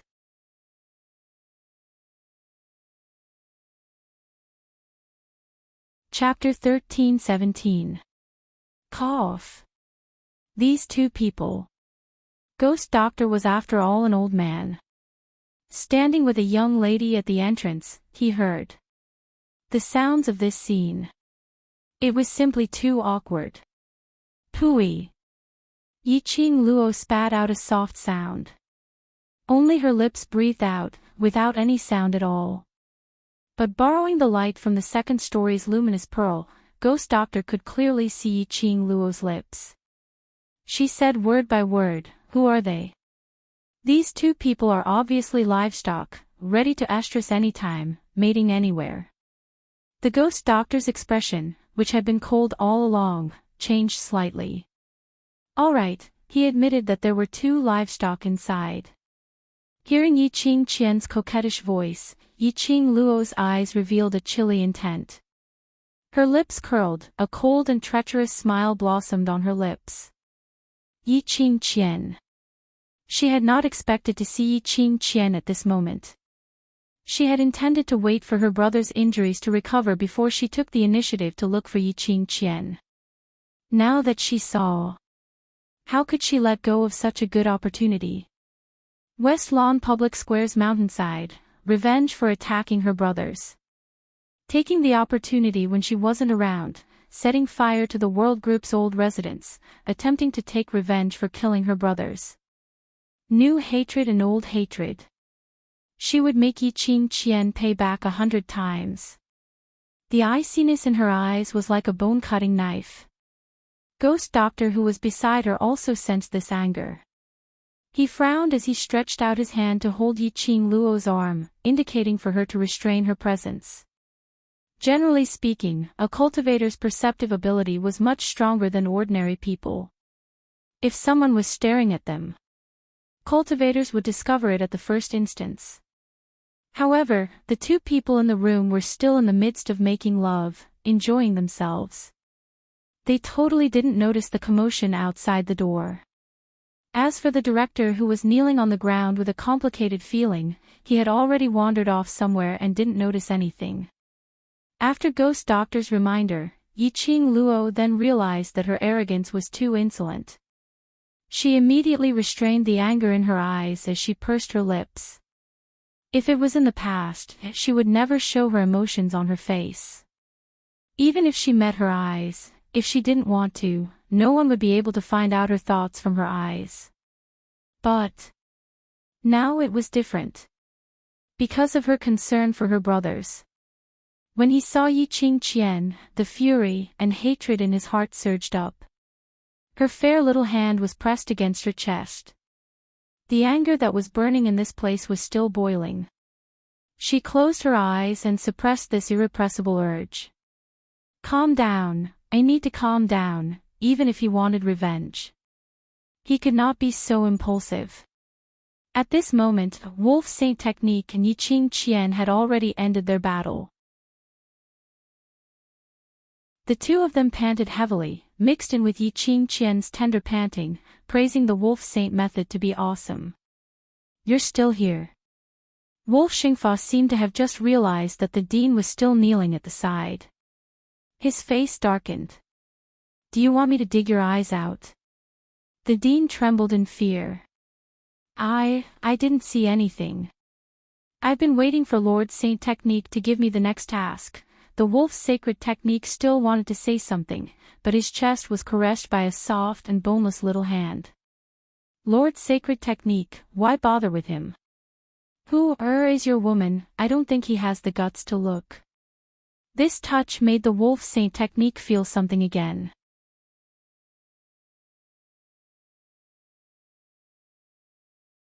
Chapter 13:18. The Dean replied in a trembling voice. South Continent's Blaze Lair, have you heard of it? Wolf Saint Magic asked again. Director, yes, I have.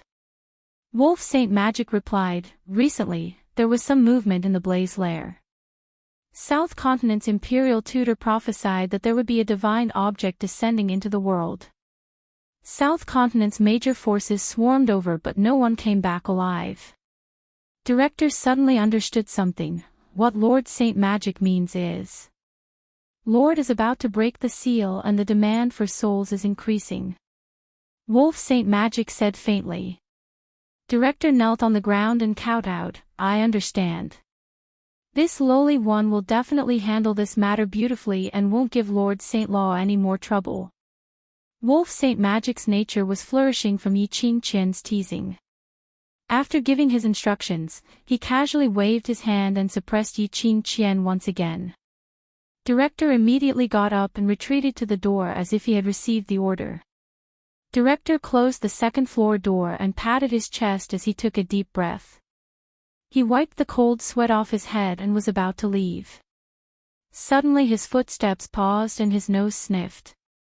It seemed there was a familiar smell. Before he could think deeper, he heard Yi Qing Qian's coquettish voice coming from the second floor of the library pavilion. He shrank his neck and quickened his footsteps. That smell should be Guardian Hu's smell. It was better for him to leave earlier. Otherwise, if Wolf Saint Magic knew that he was standing at the door, he would probably think that he had some special feelings for Guardian Hu. After Director's figure disappeared from the library pavilion, the two figures who were hiding in the dark returned to the door. Yi Qing Luo looked at the direction where Director left and a trace of coldness appeared in her eyes. At this critical juncture, Wolf Saint Magic could still bring Yi Qing Qian to roam freely here. Didn't Dmo Xian ask the Imperial Palace's disciples to destroy Wolf Saint Magic's forces using the dark forces as an excuse? Could it be? What new ideas did the dark forces come up with to contend against the Imperial Palace? No wonder. That day, Tang Beiyuan wanted to ask Dmo Xian to return to the Imperial Palace. No wonder. She didn't see Dmo Xian around when she woke up this morning. Did he rush back to settle this matter? Southern Continent's exchange meet. Blaze Lair. They wanted to use the exchange to lure the students of the various academies to the flame nest. After which, the souls of all the students would be sacrificed to the King of Darkness. To the outside world, they could declare, those students had died in the fire nest. That was a good idea. Girl, it's time to go back. The ghost doctor's expression was extremely gloomy. He had probably overheard the conversation between the Wolf Saint Magic and the Dean. Both of them had guessed the purpose of the Holy Wolf technique. The ghost doctor probably wanted to discuss this matter with God Pirate. Yi Qing Luo nodded her head. Hearing this news, Yi Qing Luo naturally didn't think of applying for leave from the director. However, she would not leave so easily. At the very least, he had to let Yi Qing Jian taste the bitterness. Death? It wasn't scary. What was terrifying was that Yi Qing Qian would rather die than live. Yi Qing Luo's slender fingers flicked the profound phoenix ring. He took out a bamboo tube that was about the length and size of a finger.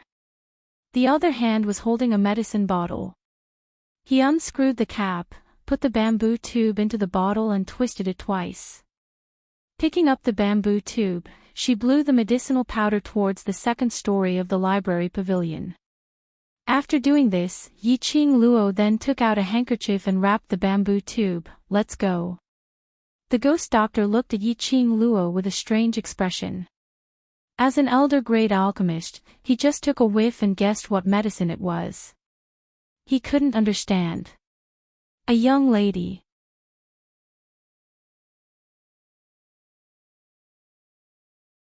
Chapter 13:19. This medicine was made up of hundreds of extremely potent medicinal herbs which could make one boil and be in heat were refined. The effect of this medicine was extremely strong. Yiqing Luo named this medicine ecstasy powder. Just a little bit of it. Men would always maintain this hot-blooded state at all times. And the more boiling, the more energetic they were. So energetic that even if there were 5 to 6 women at the same time, they wouldn't feel tired at all. Of course. This kind of boiling spirit, under the condition of being in heat at all times.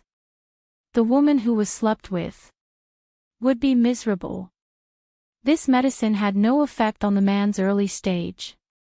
But under the premise of the man being affected by the ecstasy powder, the woman who had sex with the man would be miserable.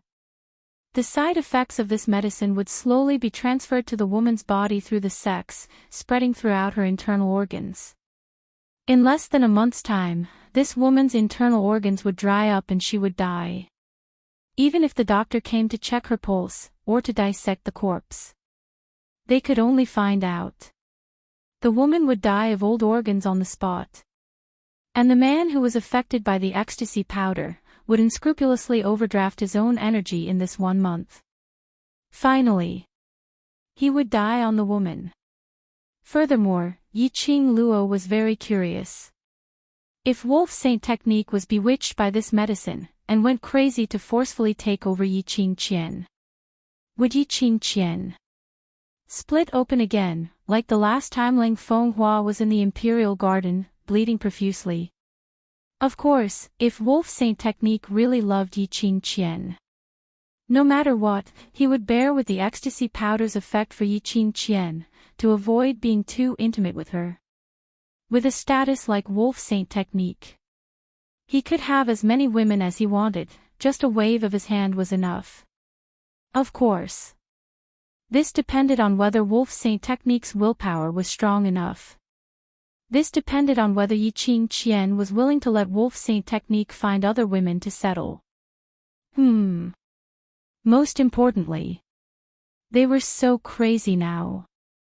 Could Yiqing Qian still walk out of the second story of the library pavilion? Yiqing Luo was looking forward to the next show. After leaving the academy, Ghost Doctor's gaze towards Yiqing Luo was extremely strange. It made Yiqing Luo's hair stand on end.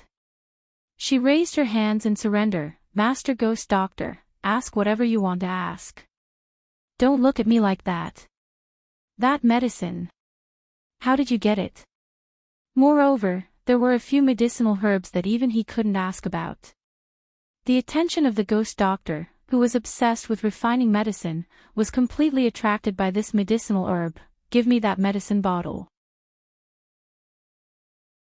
Yiqing Luo's expression turned strange as she looked suspiciously at Ghost Doctor. Master Ghost Doctor, you're already so old, using medicine to raise your own physical strength. Isn't it a little too much? Speaking of this, Yiqing Luo paused for a moment. Seeing that the Ghost Doctor's expression was becoming darker and darker, she hugged her head and softly admitted defeat. Master Ghost Doctor, if you really want this type of medicine, I'll specially refine a pill for you some other day. At least it won't harm your body. Take out the medicine. The Ghost Doctor couldn't take it anymore, his white brows trembled. Yiqing Luo pouted as she retrieved the bottle of ecstasy powder from the profound phoenix ring. The Ghost Doctor snatched it away and stuffed it into his sleeves. Yiqing Luo's lips twitched. Do you need to be so robber? In the past, she was the one who snatched other people's things without saying a word. Now that it was her turn to be snatched, she didn't dare to voice out her anger. This feeling was really aggrieved. Seeing Ghost Doctor holding the medicine bottle, not even turning his head back as he walked towards the direction of the villa,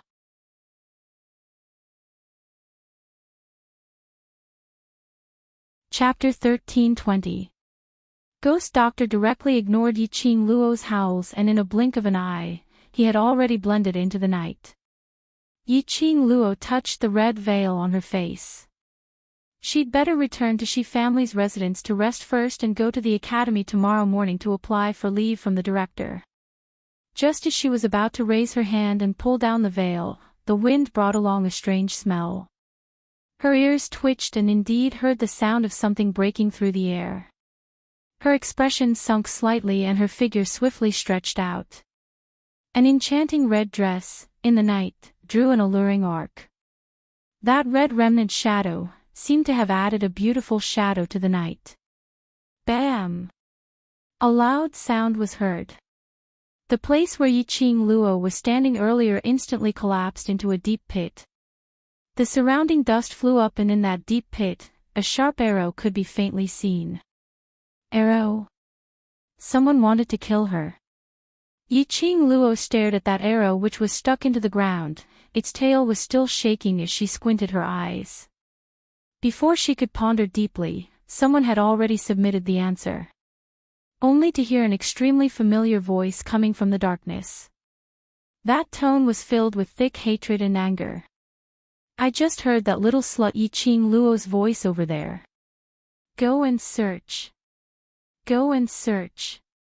When he mentioned Yiqing Luo's name, Yiqing Luo could hear the sound of teeth grinding in these 3 words. There was a feeling of wanting to tear her into pieces and skin her alive. Yiqing Luo's brows rose as she stopped her footwork. She directly crossed her arms and stood on the original spot. With a smile which didn't look like a smile, she looked towards the direction where the voice was getting nearer. From the alley, 10 overkillers with bows and arrows walked out. And behind the 10 overkillers stood a middle-aged man who was bent over in battle. He pushed a wheeled chair, which was similar to a modern wheelchair. On that chair sat a lady with a pale face, like a ferocious ghost. This person was none other than Shangguan Liuli. Ever since the day before yesterday, her profound jade heart was dug out by Yiqing Luo. She had completely lost her status in the Shangguan family. A waste without a profound jade heart. The Shangguan family didn't need her at all. Shangguan Liuli had completely become an abandoned chess piece. Even her own brother, Shangguan Fangyi, had no intention of saving her. He only gave her enough money to live the rest of her life without worrying about food and clothing. He also agreed to send her to the Shangguan outer sect side courtyard tomorrow so that she could live the rest of her life in peace. Shangguan outer sect side courtyard. What kind of place is that?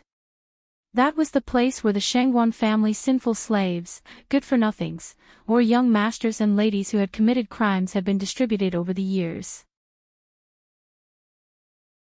She was the most favored 5th daughter of the Shangguan family. Why would he go to the outer sect side courtyard? This was basically asking her to die. She would never go. Shangguan Liuli had placed all the blame on Yiqing Luo for her fate falling to such a state. It was Yiqing Luo who caused her to lose everything. It was Yiqing Luo who turned her from the glorious 5th miss into a wastrel. Hence, he held on to the belief that even if he died, he would drag Yiqing Luo into hell together with him.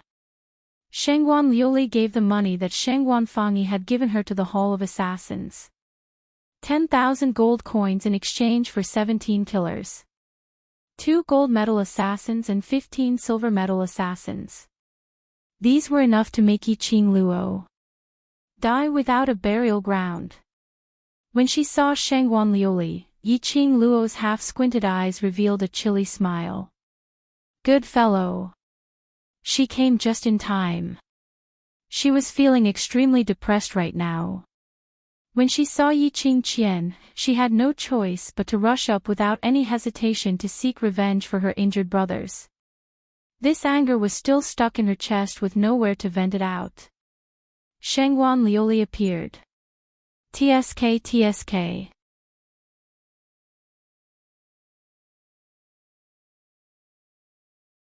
Chapter 1321. Yiqing Luo. Shangguan Liuli gritted her teeth as she shouted Yiqing Luo's name, "You slut! It's all because of you. All because of you. You caused me to become like this. I'm going to kill you." Her eyes were filled with madness as she called out to the killers beside her, "Kill her. Kill her for me." These killers were all well trained. But they couldn't help but felt some displeasure towards this employer. Most of their daily work was done on their own. They had the habit of checking on their targets. Then they would take action under the circumstances where no one knew. But this crazy Shangguan family's fifth miss, no matter what they investigated or where they went, she would follow behind them. To put it nicely, she wanted to see Yiqing Luo die in front of her. Hence, a group of killers brought along a waste and wandered around. Their efficiency was also reduced by half. Especially this waste, there was a hole in her brain. The hole was filled with sh*t. Earlier, these killers were checking on the academy's entrance, checking on when Yiqing Luo would return to the academy.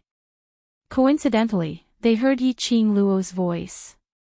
This waste with a hole in her brain was clamoring for them to take action.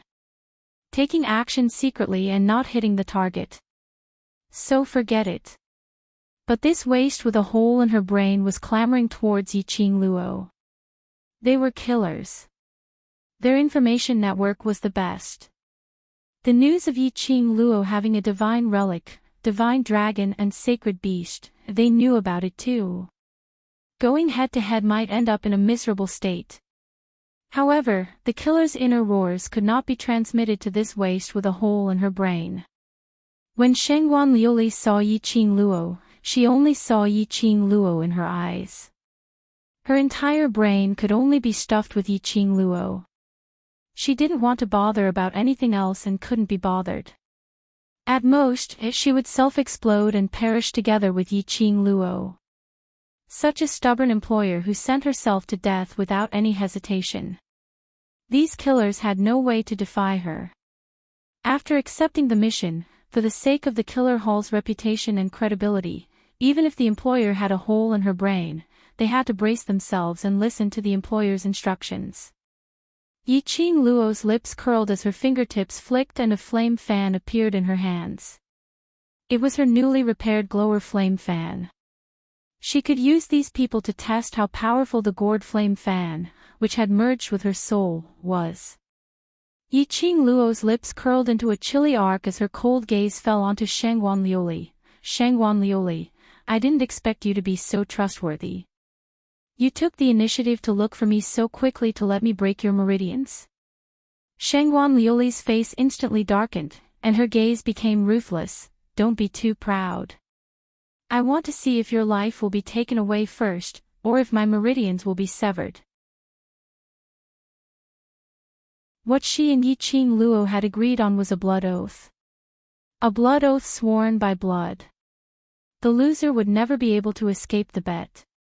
Even if she went to the outer sect, the blood oath that she and Yiqing Luo had set, would still backfire and complete the bet that they had set. Moreover, it would make her suffer endless pain. Because of this. That was why Shangguan Liuli was so desperate. Even if she had to die, she would drag Yiqing Luo along with her. Under Shangguan Liuli's command, the killers surrounded and attacked Yiqing Luo's direction. The surging dark force covered the sky and covered the earth. The killer hall's killers were indeed specially trained. 2 gold medal killers, their profound grades were at least Mystic Profound 8th grade and Earth Profound 2nd grade. The other silver medal killers' abilities weren't weak at all. The more sinister thing was, the few of them directly trapped Yiqing Luo, not giving her any chance to release her profound energy. You're tuning into the LoveLore Library YouTube channel. We're so grateful for your support, and don't forget to subscribe to join us on this incredible journey through captivating stories. Your generosity through donations truly makes a world of difference, as it's the primary source of revenue that allows me to expand and enhance this channel for you. Thank you from the bottom of my heart for being a part of this adventure.